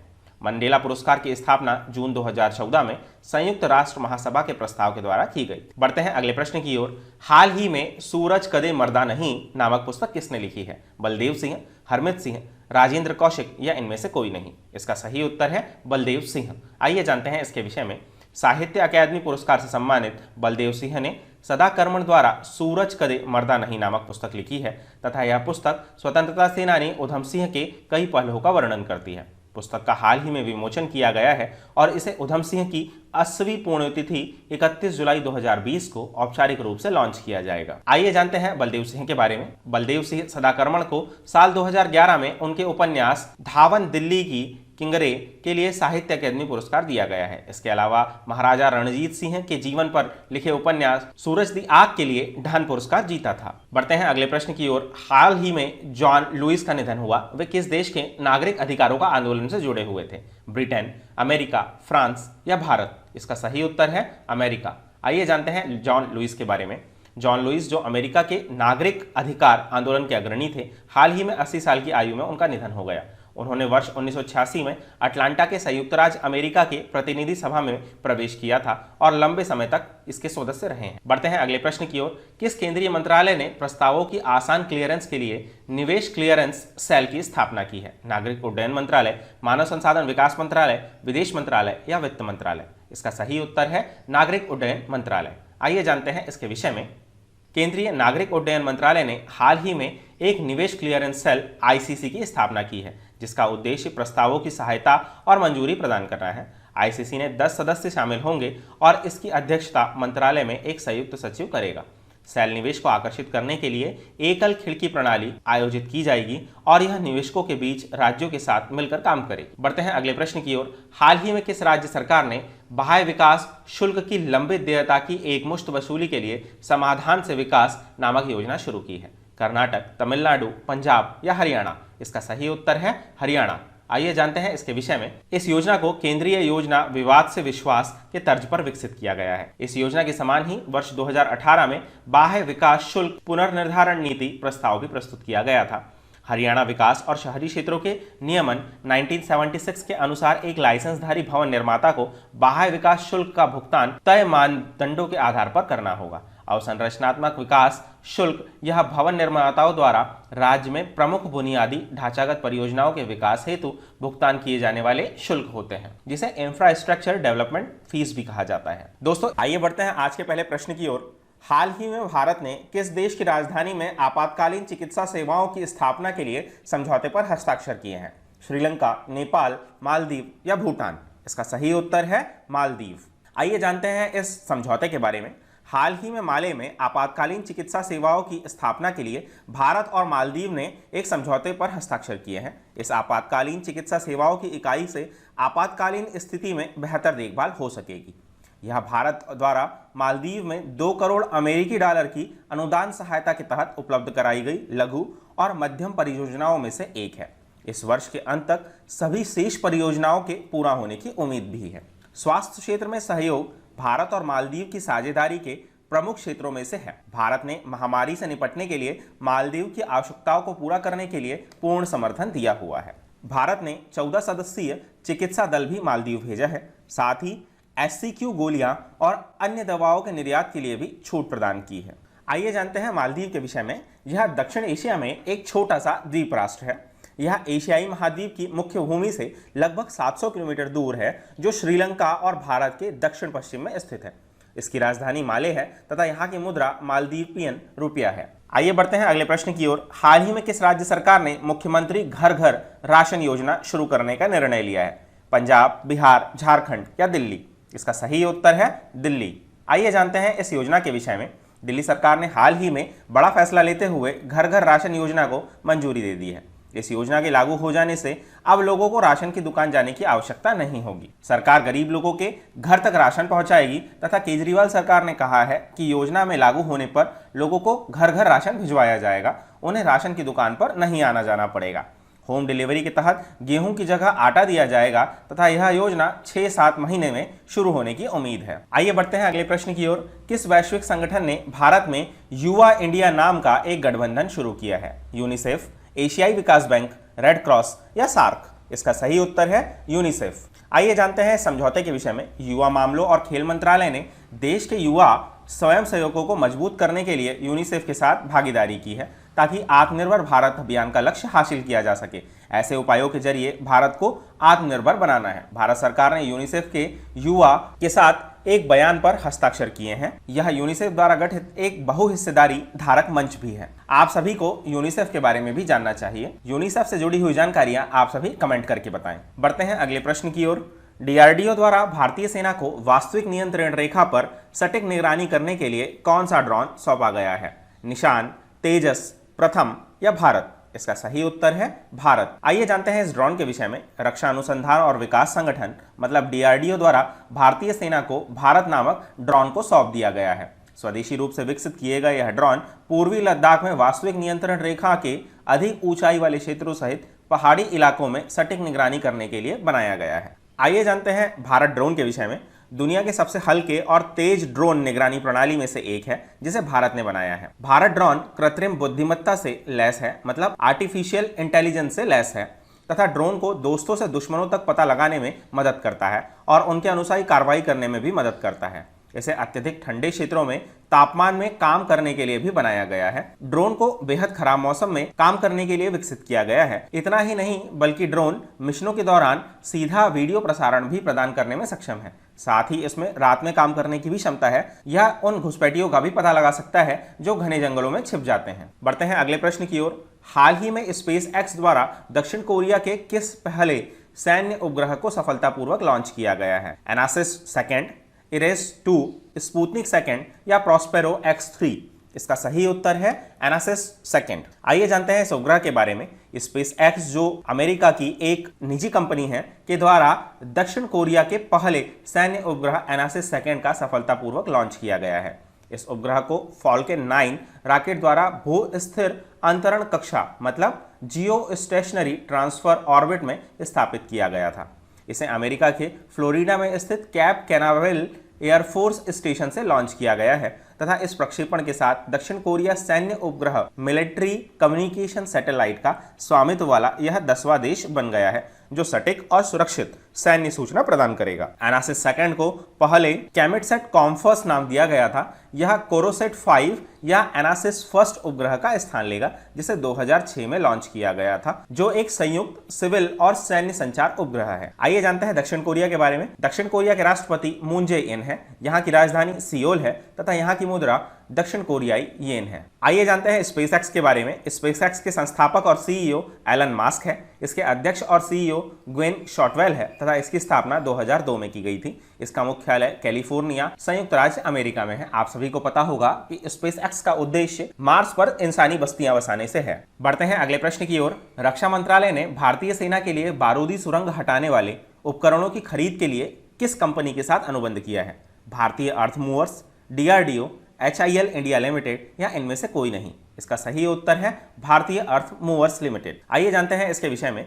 भारत के केंद्रीय रक्षा मंत्रालय ने भारतीय सेना के मुख्य युद्धक टैंक T-90 के लिए 1512 खदानों की खरीद के लिए भारत अर्थ मूवर्स लिमिटेड के साथ 557 करोड़ रुपए के अनुबंध पर हस्ताक्षर किए हैं। अनुबंध के अनुसार अनुबंध में न्यूनतम 50% स्वदेशी सामग्री का उल्लेख किया गया है। सेना ने हाल ही में लद्दाख के गैलवान घाटी सेक्टर में रूसी निर्मित T-90 मुख्य युद्धक टैंकों को तैनात किया है। बढ़ते हैं अगले प्रश्न की ओर। हाल ही में कन्यापुरम को स्वदेशी मैंगो हेरिटेज एरिया घोषित किया गया है। यह एरिया किस राज्य में स्थित है? तमिलनाडु, आंध्र प्रदेश, बिहार या केरल? इसका सही उत्तर है केरल। आइए जानते हैं इसके विषय में। 22 जुलाई को राष्ट्रीय आम दिवस के अवसर पर केरल के कन्नूर जिले के कन्यापुरम को स्वदेशी मैंगो हेरिटेज एरिया घोषित किया गया है। कन्यापुरम पंचायत में 200 से अधिक विभिन्न प्रकार के आमों का घर है। आम का नाम इसके स्वाद, आकार, छिलके के नाम एवं गूदे की प्रकृति के आधार पर रखा गया है, जैसे कि थेंगामंगा क्योंकि यह नारियल जितना बड़ा है। सुवर्ण चेरियन का नाम उसके सुनहरे रंग के कारण रखा है। कुडुकुच्ची एक प्रकार का छोटा आम है। इस श्रेणी में 20 विभिन्न किस्में हैं। 2021 में पंचायत में हेरिटेज टूरिज्म वॉक शुरू करने की भी योजना है, जिसमें आमों की खोज करते समय प्रतिभागी कुछ दर्शनीय स्थलों की यात्रा भी कर सकते हैं। आइए बढ़ते हैं अगले प्रश्न की ओर। सीबीआईसी ने डेटा एक्सचेंज के लिए किसके साथ समझौता किया है? सीबीडीटी, आरबीआई, एडीबी या विश्व बैंक? इसका सही उत्तर है सीबीडीटी। आइए जानते हैं इस समझौते के विषय में। हाल ही में केंद्रीय प्रत्यक्ष कर बोर्ड और केंद्रीय अप्रत्यक्ष कर और सीमा शुल्क बोर्ड के बीच डेटा विनिमय के लिए एक समझौते ज्ञापन पर हस्ताक्षर किए हैं। यह एमओयू स्वचालित और नियमित आधार पर सीबीडीटी और सीबीआईसी के बीच डेटा और सूचना के आदान प्रदान की सुविधा प्रदान करेगा। सीबीडीटी सीबीआईसी पहले ही विभिन्न मौजूदा तंत्रों के माध्यम से सहयोग कर रहे हैं। इस दिशा में यह एक और पहल है। आइए जानते हैं सीबीडीटी के विषय में। यह केंद्रीय राजस्व अधिनियम 1963 के तहत एक संवैधानिक निकाय है। यह लेवी से संबंधित मामलों और व्यक्तिगत आयकर, कारपोरेट टैक्स आदि जैसे प्रत्यक्ष करों के संग्रह से संबंधित है। वर्तमान में इसके अध्यक्ष प्रमोद चंद्र मोदी हैं। बढ़ते हैं अगले प्रश्न की ओर। हाल ही में मिजोरम में जोरम मेगा फूड पार्क का उद्घाटन किसने किया है? रामनाथ कोविंद, नरेंद्र मोदी, हरमीत कौर बादल या इनमें से कोई नहीं? इसका सही उत्तर है हरमीत कौर बादल। आइए जानते हैं इनके विषय में। हाल ही में खाद्य प्रसंस्करण मंत्री हरमीत कौर बादल ने मिजोरम के जोरम में राज्य के पहले मेगा फूड पार्क का उद्घाटन किया है। यह mega food park 3000 metric ton क्षमता के सूखे गोदाम और 1000 मीट्रिक टन के कोल्ड स्टोरेज से लैस है। इस मेगा फूड पार्क में किसानों, उत्पादकों, प्रोसेसर, उपभोक्ताओं को लाभ होगा तथा उत्तर पूर्व क्षेत्र में खाद्य प्रसंस्करण क्षेत्र के विकास को बढ़ावा मिलेगा। मेगा फूड पार्क 5000 लोगों को प्रत्यक्ष और अप्रत्यक्ष रोजगार प्रदान करेगा और लगभग 25000 किसानों को लाभ देगा। आइए जानते हैं मिजोरम के विषय में। मिजोरम की राजधानी आइजॉल है। यहाँ के मुख्यमंत्री जोरमथांग है, जो मिजो नेशनल फ्रंट पार्टी से हैं। यहाँ के गवर्नर PS श्रीधरन पिल्लई है तथा यहाँ के मुख्य न्यायाधीश अजय लांबा है। 3 पड़ोसी राज्य मणिपुर, आसाम और त्रिपुरा है तथा इसके 2 पड़ोसी देश म्यांमार और बांग्लादेश है। बढ़ते हैं अगले प्रश्न की ओर। हाल ही में किस बैंक ने कोविड-19 रोकथाम के लिए राष्ट्रव्यापी अभियान शुरू करने की घोषणा की है? SBI, PNB, HDFC या इनमें से कोई नहीं? इसका सही उत्तर है PNB, मतलब पंजाब नेशनल बैंक। आइए बढ़ते हैं अगले प्रश्न की ओर। नोमुरा ने वित्त वर्ष 2021 के लिए भारत की GDP कितने प्रतिशत रहने का अनुमान लगाया है? -3.6, -8.4, -6.1 या -3.4? इसका सही उत्तर है -6.1। आइए जानते हैं नोमुरा के विषय में। नोमुरा जापान की फाइनेंशियल कंपनी है तथा इसकी स्थापना 25 दिसंबर 1925 को की गई थी। इसका मुख्यालय टोक्यो जापान में है तथा इसके CEO koji नागई है। इसके संस्थापक नकुशिची नोमारा है। बढ़ते हैं अगले प्रश्न की ओर। हाल ही में किस राज्य सरकार ने प्लाज्मा दाताओं को सरकारी नौकरी में वरीयता देने की घोषणा की है? दिल्ली, आसाम, महाराष्ट्र या इनमें से कोई नहीं? इसका सही उत्तर है असम। आइए जानते हैं प्लाज्मा थेरेपी के विषय में। प्लाज्मा थेरेपी को मेडिकल साइंस की भाषा में प्लाज्मा फेरेस नाम से जाना जाता है। प्लाज्मा थेरेपी से तात्पर्य ऐसी प्रक्रिया से है जिसमें खून के तरल पदार्थ या प्लाज्मा को रक्त कोशिकाओं से अलग किया जाता है। इसके बाद यदि किसी व्यक्ति के प्लाज्मा में अनहेल्दी टिश्यूज मिलते हैं तो इसका इलाज समय रहते शुरू किया जाता है। आइए जानते हैं प्लेटलेट रिच प्लाज्मा या PRIP के बारे में। यहाँ पर पहले ब्लड कलेक्ट किया जाता है, फिर उसका अपकरणीकरण या सेंट्रीफिकेशन किया जाता है, फिर उसके बाद PRP इंजेक्शन उसे दिया जाता है। बढ़ते हैं अगले प्रश्न की ओर। बिजली लाइनों और ट्रांसमिशन टावरों का निरीक्षण करने के लिए ड्रोन का उपयोग करने वाला पहला राज्य कौन सा बना है? केरल, नई दिल्ली, महाराष्ट्र या पंजाब? इसका सही उत्तर है महाराष्ट्र। दोस्तों, इस प्रकार हमारे आज के करंट अफेयर्स का सेशन समाप्त होता है। आप सभी के लिए आज का प्रश्न, दुनिया के सबसे अमीर व्यक्ति जेफ बेजोस किस कंपनी के संस्थापक हैं? अमेजन, स्नैपडील, फ्लिपकार्ट या नाइकी? आप सभी को अपने उत्तर कमेंट बॉक्स में देने हैं। यदि आप इस वीडियो की पीडीएफ प्राप्त करना चाहते हैं तो आप इसे हमारे टेलीग्राम चैनल से डाउनलोड कर सकते हैं। आई होप कि आप सभी को हमारा आज का प्रोग्राम पसंद आया होगा। यदि आप सभी को हमारा आज का प्रोग्राम पसंद आया है तो हमारे इस चैनल को लाइक करें, सब्सक्राइब करें, साथ ही अपने दोस्तों के साथ शेयर करना ना भूलें। धन्यवाद। हाल ही में प्रधानमंत्री नरेंद्र मोदी ने किस पूर्वोत्तर राज्य में जलापूर्ति परियोजना की आधारशिला रखी है? मिजोरम, अरुणाचल प्रदेश, मणिपुर या त्रिपुरा? इसका सही उत्तर है मणिपुर। आइए जानते हैं इस परियोजना के विषय में। हाल ही में प्रधानमंत्री नरेंद्र मोदी ने वीडियो कॉन्फ्रेंसिंग के द्वारा मणिपुर जलापूर्ति परियोजना की आधारशिला रखी है। इस परियोजना की शुरुआत जल जीवन मिशन के तहत की गई थी। जानते हैं जल जीवन मिशन के बारे में। अगस्त 2019 में केंद्र ने 2024 तक हर घर जल के साथ देश के प्रत्येक ग्रामीण परिवार को सुरक्षित और पर्याप्त मात्रा में पीने का पानी उपलब्ध कराने के लिए जल जीवन मिशन की शुरुआत की है। यह मिशन पानी के लिए एक सामुदायिक दृष्टिकोण पर आधारित है और मिशन के प्रमुख घटक जानकारी, शिक्षा और संचार है। यह पानी के लिए एक जन आंदोलन का निर्माण करता है जिससे यह हर किसी की प्राथमिकता है। बढ़ते हैं अगले प्रश्न की ओर। कोविड-19 पॉजिटिव मरीजों को ट्रैक करने के लिए स्मार्ट रिस्टबैंड किस संस्था ने विकसित किया है? DRDO, CSIR, एम्स नागपुर या IISc बेंगलोर? इसका सही उत्तर है एम्स नागपुर। आइए जानते हैं इस बैंड के विषय में। हाल ही में महाराष्ट्र में अखिल भारतीय आयुर्विज्ञान संस्थान नागपुर ने IIT जोधपुर और IIT नागपुर के सहयोग से कोविड-19 सकारात्मक और संदिग्ध रोगियों को प्रभावी ट्रैकिंग और निगरानी के लिए एक मॉडल विकसित किया है। यह डिवाइस स्मार्ट रिस्टबैंड के रूप में है। इसकी अवधारणा डॉक्टर प्रथमेश कामले, सहायक प्रोफेसर फिजियोलॉजी, एम्स नागपुर द्वारा की गई है। यह जियो फेसिंग तकनीक का उपयोग करके क्वारंटाइन क्षेत्र में किसी भी उल्लंघन पर वास्तविक समय के आधार पर चेतावनी देगा। इसके अलावा यह रिस्टबैंड पहनने वाले का तापमान, नाड़ी की दर, श्वसन दर और ऑक्सीजन संतृप्ति जैसे चेतावनी भी उपलब्ध कराएगा। बढ़ते हैं अगले प्रश्न की ओर। हाल ही में भारत ने किस देश के 2 द्वीपों में फिश प्रोसेसिंग प्लांट स्थापित करने के लिए एक अनुबंध पर हस्ताक्षर किए हैं?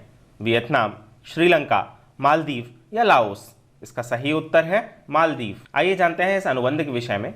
हाल ही में भारत और मालदीव ने मालदीव के 2 द्वीपों में फिश प्रोसेसिंग प्लांट स्थापित करने के लिए एक अनुबंध पर हस्ताक्षर किए हैं। दिसंबर 2020 में प्रधानमंत्री नरेंद्र मोदी और मालदीव के राष्ट्रपति इब्राहिम सोलिह के बीच मछली प्रसंस्करण संयंत्रों के कार्यान्वयन के लिए समझौते ज्ञापन पर हस्ताक्षर किए गए थे। ये मछली प्रसंस्करण संयंत्र हाई इम्पैक्ट कम्युनिटी डेवलपमेंट परियोजना की पहली श्रृंखला है। भारत और मालदीव HICDP परियोजना के तहत कुल मिलाकर 5.5 मिलियन अमेरिकी डॉलर के अनुबंध निष्पादित करने के लिए प्रतिबद्ध है। मालदीव सरकार द्वारा चुनी गई इन परियोजनाओं में आजीविका और आय सृजन, स्वास्थ्य, शिक्षा, लिंग और बाल सशक्तिकरण आदि क्षेत्रों में सामुदायिक प्रभाव और भागीदारी का उच्च स्तर शामिल है। आप सभी को यहाँ पर मालदीव के विषय में जानना चाहिए। बढ़ते हैं अगले प्रश्न की ओर। किस देश ने तीसरी G20 वित्त मंत्रियों की बैठक की अध्यक्षता की है? साउथ कोरिया, अमेरिका, रूस या सऊदी अरब? इसका सही उत्तर है सऊदी अरब। आइए जानते हैं G20 मिशन के बारे में। G20 समूह वर्ष 1997 में वित्तीय संकट के पश्चात यह निर्णय लिया गया था कि दुनिया की प्रमुख अर्थव्यवस्थाओं को एक मंच पर एकत्रित होना चाहिए।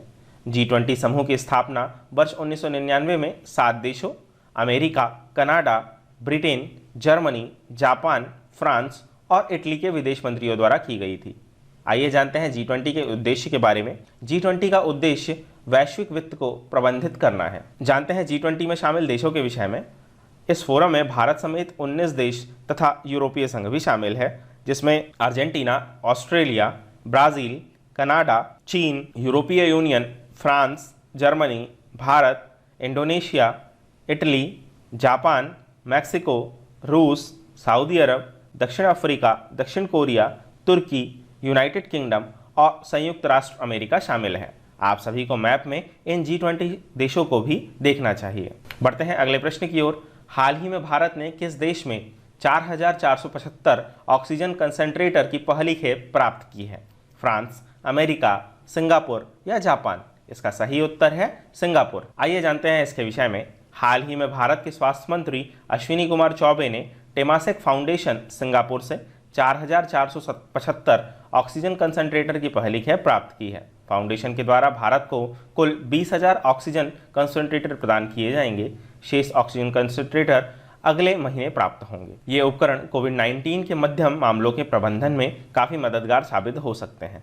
इन मशीनों का उपयोग कोविड-19 देखभाल केंद्रों और ऐसे रेलवे कोचों में किया जा सकता है जिन्हें कोविड देखभाल केंद्रों के रूप में पुनर्निर्मित किया गया है। साथ ही यह उन दूरदराज के क्षेत्रों में भी विशेष रूप से सहयोगी है जहां लॉजिस्टिक बाधाएं ऑक्सीजन सिलेंडर की निरंतर आपूर्ति में बाधक बनती है। बढ़ते हैं अगले प्रश्न की ओर।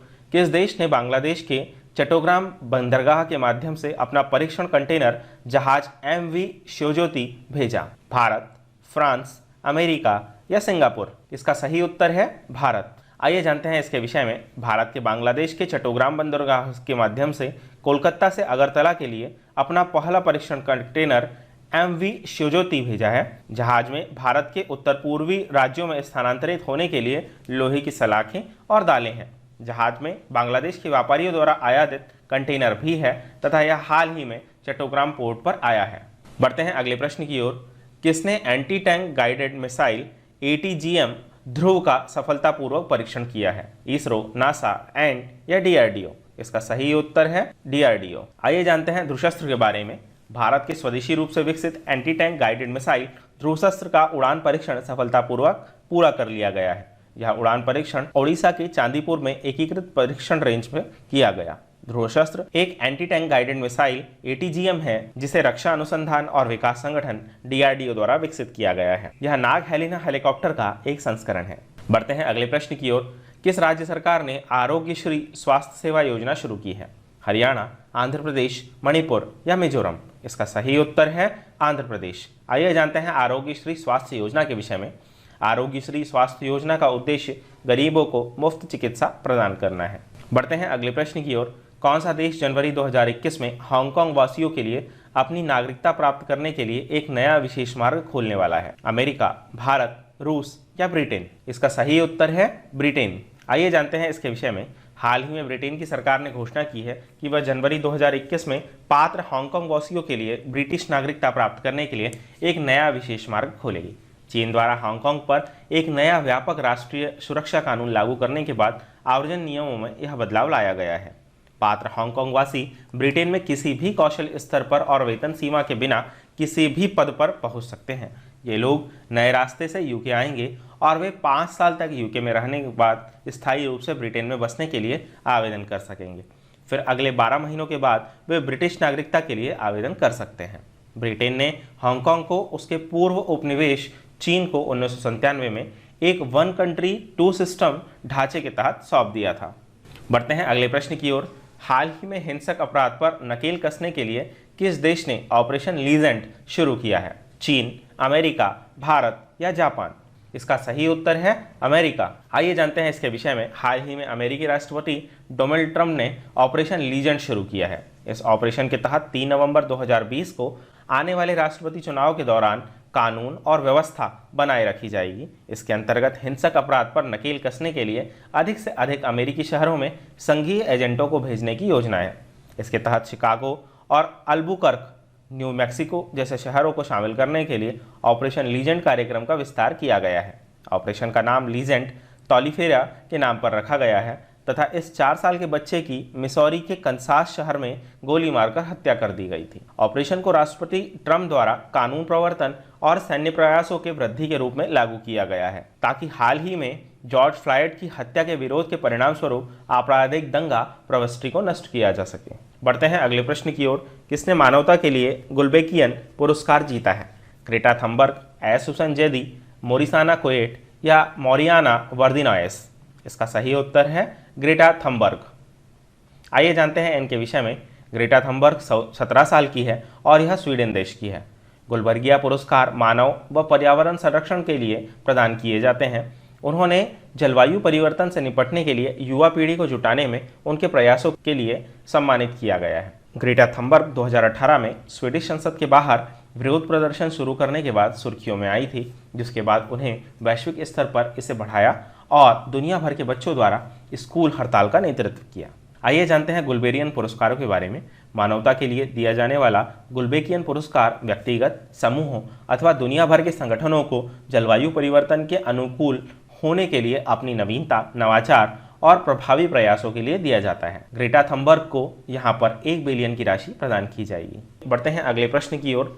राष्ट्रीय खनिज विकास निगम NMDC के नए प्रबंधक और प्रबंध निर्देशक CMD कौन बने हैं? सुमित देव, रजनीश कुमार, रमेश बाबू या PC कंडपाल? इसका सही उत्तर है सुमित देव। आइए जानते हैं सुमित देव के विषय में। सुमित देव को राष्ट्रीय खनिज विकास निगम NMDC का अध्यक्ष और प्रबंध निर्देशक नियुक्त किया गया है। सुमित देव वर्तमान में NMDC के निर्देशक पद पर कार्यरत थे। NMDC के CMD के रूप में उनका कार्यकाल 28 फरवरी 2023 तक का रहेगा। वे NMDC के CMD के रूप में N बैजेंद्र कुमार के स्थान को लेंगे, जो 31 जुलाई 2020 को CMD के पद से सेवानिवृत्त हो रहे हैं। आइए जानते हैं NMDC के बारे में।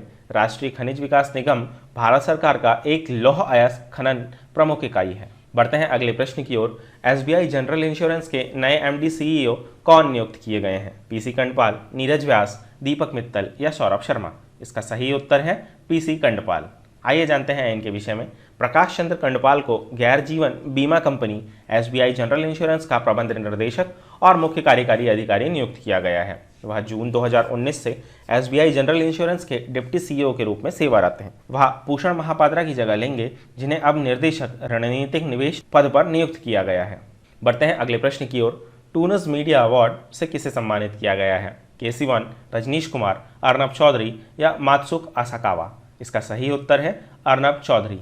आइए जानते हैं इसके विषय में। यह पुरस्कार अर्नब चौधरी को भारत के एनिमेशन और मनोरंजन उद्योग के लिए उनके अमूल्य योगदान के लिए दिया गया है और यह पुरस्कार उन्हें मरणोपरांत दिया गया है। अर्नब चौधरी भारत के थे। बढ़ते हैं आज के पहले प्रश्न की ओर। लोनार झील का रंग गुलाबी रंग होने की वजह कौन सा बैक्टीरिया है? वाइब्रियो बैक्टीरिया, हेलोऑर्चिया बैक्टीरिया या मेनिंजाइटिस बैक्टीरिया या स्टेपेक्टोटस बैक्टीरिया? इसका सही उत्तर है हेलोऑर्चिया बैक्टीरिया। आइए जानते हैं लोनार झील के गुलाबी रंग होने के विषय में। महाराष्ट्र के बुलढाणा जिले में लोनार झील के पानी का रंग नमक प्रेमी हेलियोर्किस रोगाणु की वजह से गुलाबी हो गया है। यह अध्ययन हाल ही में पुणे स्थित अगरकर रिसर्च इंस्टीट्यूट ने किया है। कुछ समय पहले झील के पानी का रंग गुलाबी होने के कारण इससे न केवल स्थानीय लोगों बल्कि प्रकृति प्रति उत्साहित वैज्ञानिकों को भी आश्चर्यचकित कर दिया था। उसके बाद से ही झील के पानी के नमूनों को एकत्रित किया गया तथा उन्हें नागपुर स्थित राष्ट्रीय पर्यावरण इंजीनियरिंग अनुसंधान NEERI, जिसे नीरी भी कहा जाता है, और पुणे के अगरकर अनुसंधान संस्थान को जांच के लिए भेज दिया गया था। प्रारंभ में वैज्ञानिकों को यह पिगमेंटेड ड्यूनालियल शैवाल के कारण लगा था, परंतु बाद में सही कारण समझ में आया कि यह हेलियोर्किल रोगाणुओं के कारण हुआ है, जो एक गुलाबी रंग द्रव्य का उत्पादन करता है। बढ़ते हैं अगले प्रश्न की ओर। हाल ही में सिगरेट और अन्य तंबाकू उत्पाद पैकिंग और लेबलिंग नियम 2008 में संशोधन किया गया है। इस नियम की नई चेतावनी कब से लागू होगी? 1 दिसंबर 2020, 1 सितंबर 2020, 1 जनवरी 2021 या 1 नवंबर 2020? इसका सही उत्तर है 1 दिसंबर 2020। आइए जानते हैं इस नई चेतावनी के विषय में। हाल ही में सिगरेट एवं अन्य तंबाकू उत्पाद पैकिंग और लेबलिंग नियम 2008 में नियम में संशोधन किया गया है।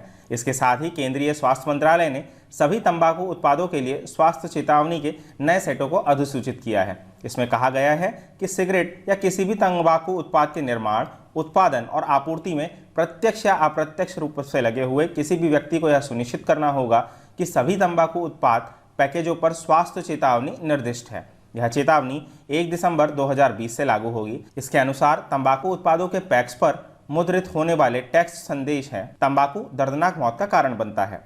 निर्धारित प्रावधान का उल्लंघन कारावास या जुर्माने के साथ दंडनीय अपराध है। बढ़ते हैं अगले प्रश्न की ओर। हाल ही में नई दिल्ली में वृक्षारोपण अभियान का शुभारंभ किसने किया? नरेंद्र मोदी, अरविंद केजरीवाल, अमित शाह या इनमें से कोई नहीं? इसका सही उत्तर है अमित शाह। आइए जानते हैं इसके विषय में। आत्मनिर्भरता के लिए राजस्व उत्पन्न करने और रोजगार की संभावनाएं पैदा करने के लिए इको पार्क और पर्यटन स्थल को विकसित किया जा रहा है। वृक्षारोपण अभियान इसी का एक हिस्सा है। बढ़ते हैं अगले प्रश्न की ओर। किस राज्य सरकार ने मास्क न पहनने वालों पर अधिकतम 1 लाख रुपए तक का जुर्माना और 2 साल की जेल का नियम लागू किया है? उत्तर प्रदेश, झारखंड, पंजाब या कर्नाटक? इसका सही उत्तर है झारखंड। आइए जानते हैं इनके विषय में। कोरोना वायरस के बढ़ते संक्रमण की वजह से झारखंड सरकार ने यह नियम बनाया है। इसके तहत अधिकतम 1 लाख रुपए का जुर्माना हो सकता है और साथ ही 2 साल की जेल का भी प्रावधान है। राज्य मंत्रिमंडल ने नए अध्यादेश झारखंड संक्रामक रोग अध्यादेश को स्वीकृति दे दी है। बढ़ते हैं अगले प्रश्न की ओर। हाल ही में किस राज्य सरकार ने कोविड-19 के लिए स्व परीक्षण प्रणाली शुरू करने की घोषणा की है? महाराष्ट्र, उत्तर प्रदेश, गुजरात या बिहार? इसका सही उत्तर है उत्तर प्रदेश। बढ़ते हैं अगले प्रश्न की ओर। हाल ही में किस देश को विश्व व्यापार संगठन के ऑब्जर्वर का दर्जा दिया गया है? वियतनाम, तुर्कमेनिस्तान, बहरीन या कतर? इसका सही उत्तर है तुर्कमेनिस्तान। आइए जानते हैं इसके विषय में। हाल ही में तुर्कमेनिस्तान को WTO का जनरल काउंसिल का ऑब्जर्वर बनाया गया है। इसी के साथ तुर्कमेनिस्तान विश्व व्यापार संगठन के साथ औपचारिक संबंध स्थापित करने वाला अंतिम पूर्व सोवियत गणराज्य बन गया है। तुर्कमेनिस्तान ने मई में ऑब्जर्वर की स्थिति के लिए अनुरोध दायर किया था। पड़ोसी मध्य एशियाई देश कजाकिस्तान, किर्गिज गणराज्य, तुर्कमेनिस्तान, तजाकिस्तान और अफगानिस्तान विश्व व्यापार संगठन में प्रवेश कर चुके हैं, जबकि उज्बेकिस्तान 1994 के बाद से विश्व व्यापार संगठन में पद प्राप्ति के लिए बातचीत कर रहा है। आइए जानते हैं तुर्कमेनिस्तान के विषय में।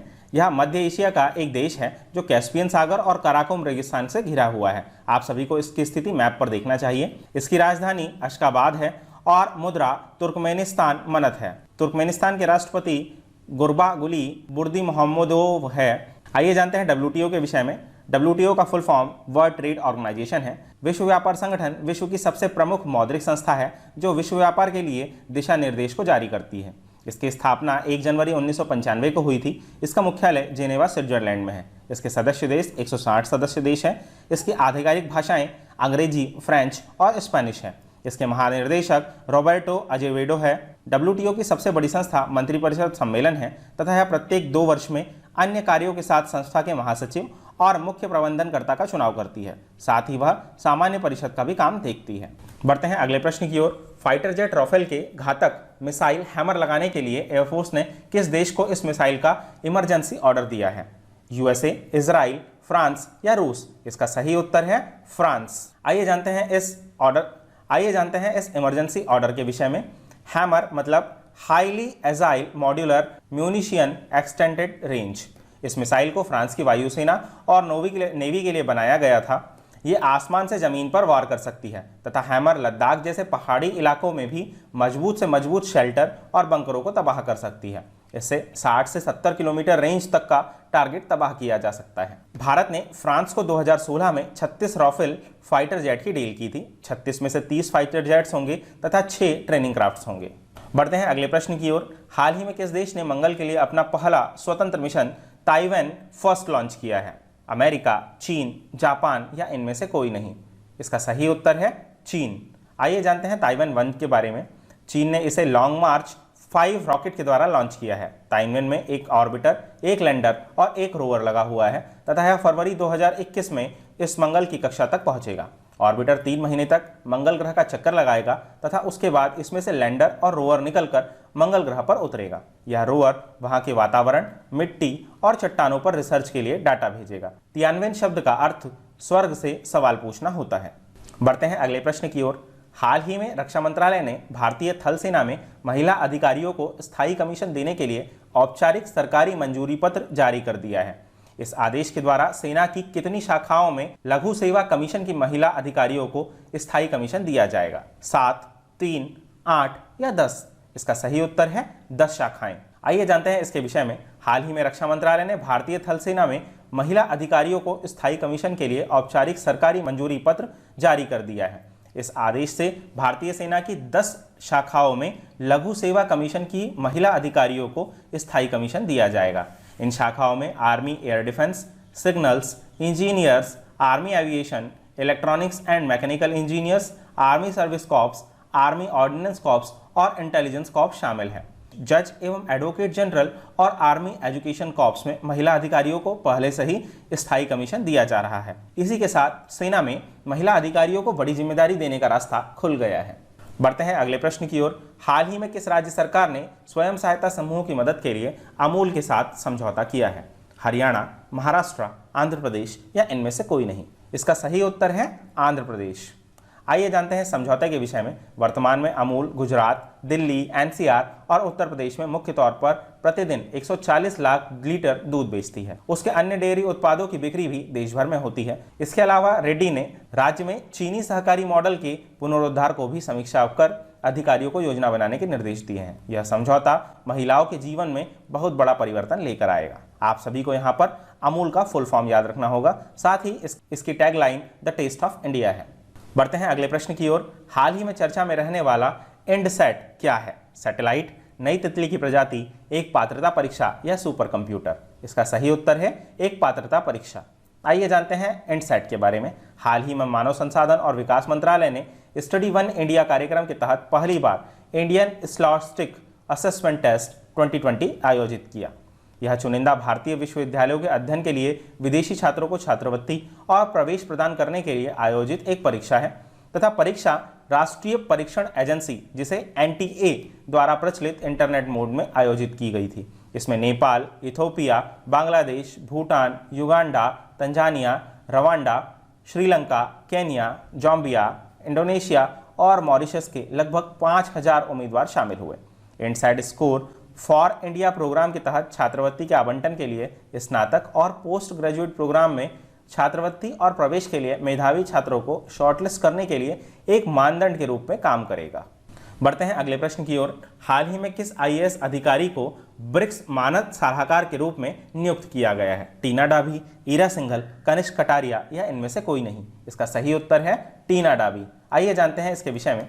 ब्रिक्स मतलब ब्रिक्स 5 प्रमुख उभरते देशों ब्राजील, रूस, भारत, चीन और दक्षिण अफ्रीका द्वारा बनाया गया एक समूह है। मूल रूप से 2006 में इसमें पहले 4 को ब्रिक्स के रूप में वर्गीकृत किया गया था तथा 2010 में दक्षिण अफ्रीका को इसमें शामिल कर ब्रिक्स बना दिया गया।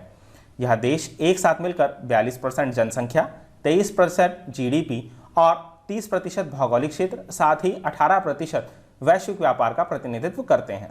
आप सभी को यह आंकड़े निश्चित रूप से याद होने चाहिए। बढ़ते हैं अगले प्रश्न की ओर। हाल ही में सरकार ने किसे विदेश मंत्रालय में सचिव के रूप में नियुक्त किया है? रीवा गांगुली दास, गीता कुमार, सुब्बा लक्ष्मी या कविता सिंह चौहान? इसका सही उत्तर है रीवा गांगुली दास। आइए जानते हैं इनके विषय में। हाल ही में सरकार ने रीवा गांगुली दास को विदेश मंत्रालय में सचिव के रूप में नियुक्त किया है। वर्तमान में वे बांग्लादेश में भारत की उच्चायुक्त है। सुश्री दास 1986 बैच की भारतीय विदेश सेवा की अधिकारी है। यह सुश्री विजय ठाकुर सिंह का स्थान लेगी जो इस वर्ष 30 सितंबर को सेवानिवृत्त हो रही है। बढ़ते हैं अगले प्रश्न की ओर। हाल ही में एयरटेल पेमेंट बैंक ने ग्रामीण युवाओं को प्रशिक्षित करने के लिए किसके साथ समझौता किया है? फेसबुक, गूगल, NSDC या इनमें से कोई नहीं? इसका सही उत्तर है NSDC। आइए जानते हैं NSDC के विषय में। NSDC का full form national skill development corporation होता है। बढ़ते हैं अगले प्रश्न की ओर। हाल ही में MFIN का नया CEO किसे नियुक्त किया गया है? अमृत्य जोशी, आलोक मिश्रा, PC कांडपाल या इनमें से कोई नहीं? इसका सही उत्तर है आलोक मिश्रा। आइए जानते हैं इनके विषय में। MFIN मतलब होता है micro finance institutional network. MIFN के कार्यों को यहाँ पर दर्शाया गया है। दोस्तों, इस प्रकार हमारे आज के करंट अफेयर्स का सेशन समाप्त होता है। आप सभी के लिए आज का प्रश्न, प्रीमियर लीग फुटबॉल खिताब 2020 किस क्लब ने जीता है? चेल्सी, लीग 1, लिवरपूल या सिटी फुटबॉल क्लब? आप सभी को अपने उत्तर कमेंट बॉक्स में देने हैं। आई होप कि आप सभी को हमारा आज का प्रोग्राम पसंद आया होगा। यदि आप सभी को हमारा आज का प्रोग्राम पसंद आया है तो हमारे इस चैनल को लाइक करें, सब्सक्राइब करें एवं अपने अन्य दोस्तों के साथ शेयर करें। साथ ही यदि आप इस वीडियो की PDF प्राप्त करना चाहते हैं तो आप इसे हमारे फेसबुक पेज एवं टेलीग्राम चैनल से डाउनलोड कर सकते हैं। धन्यवाद।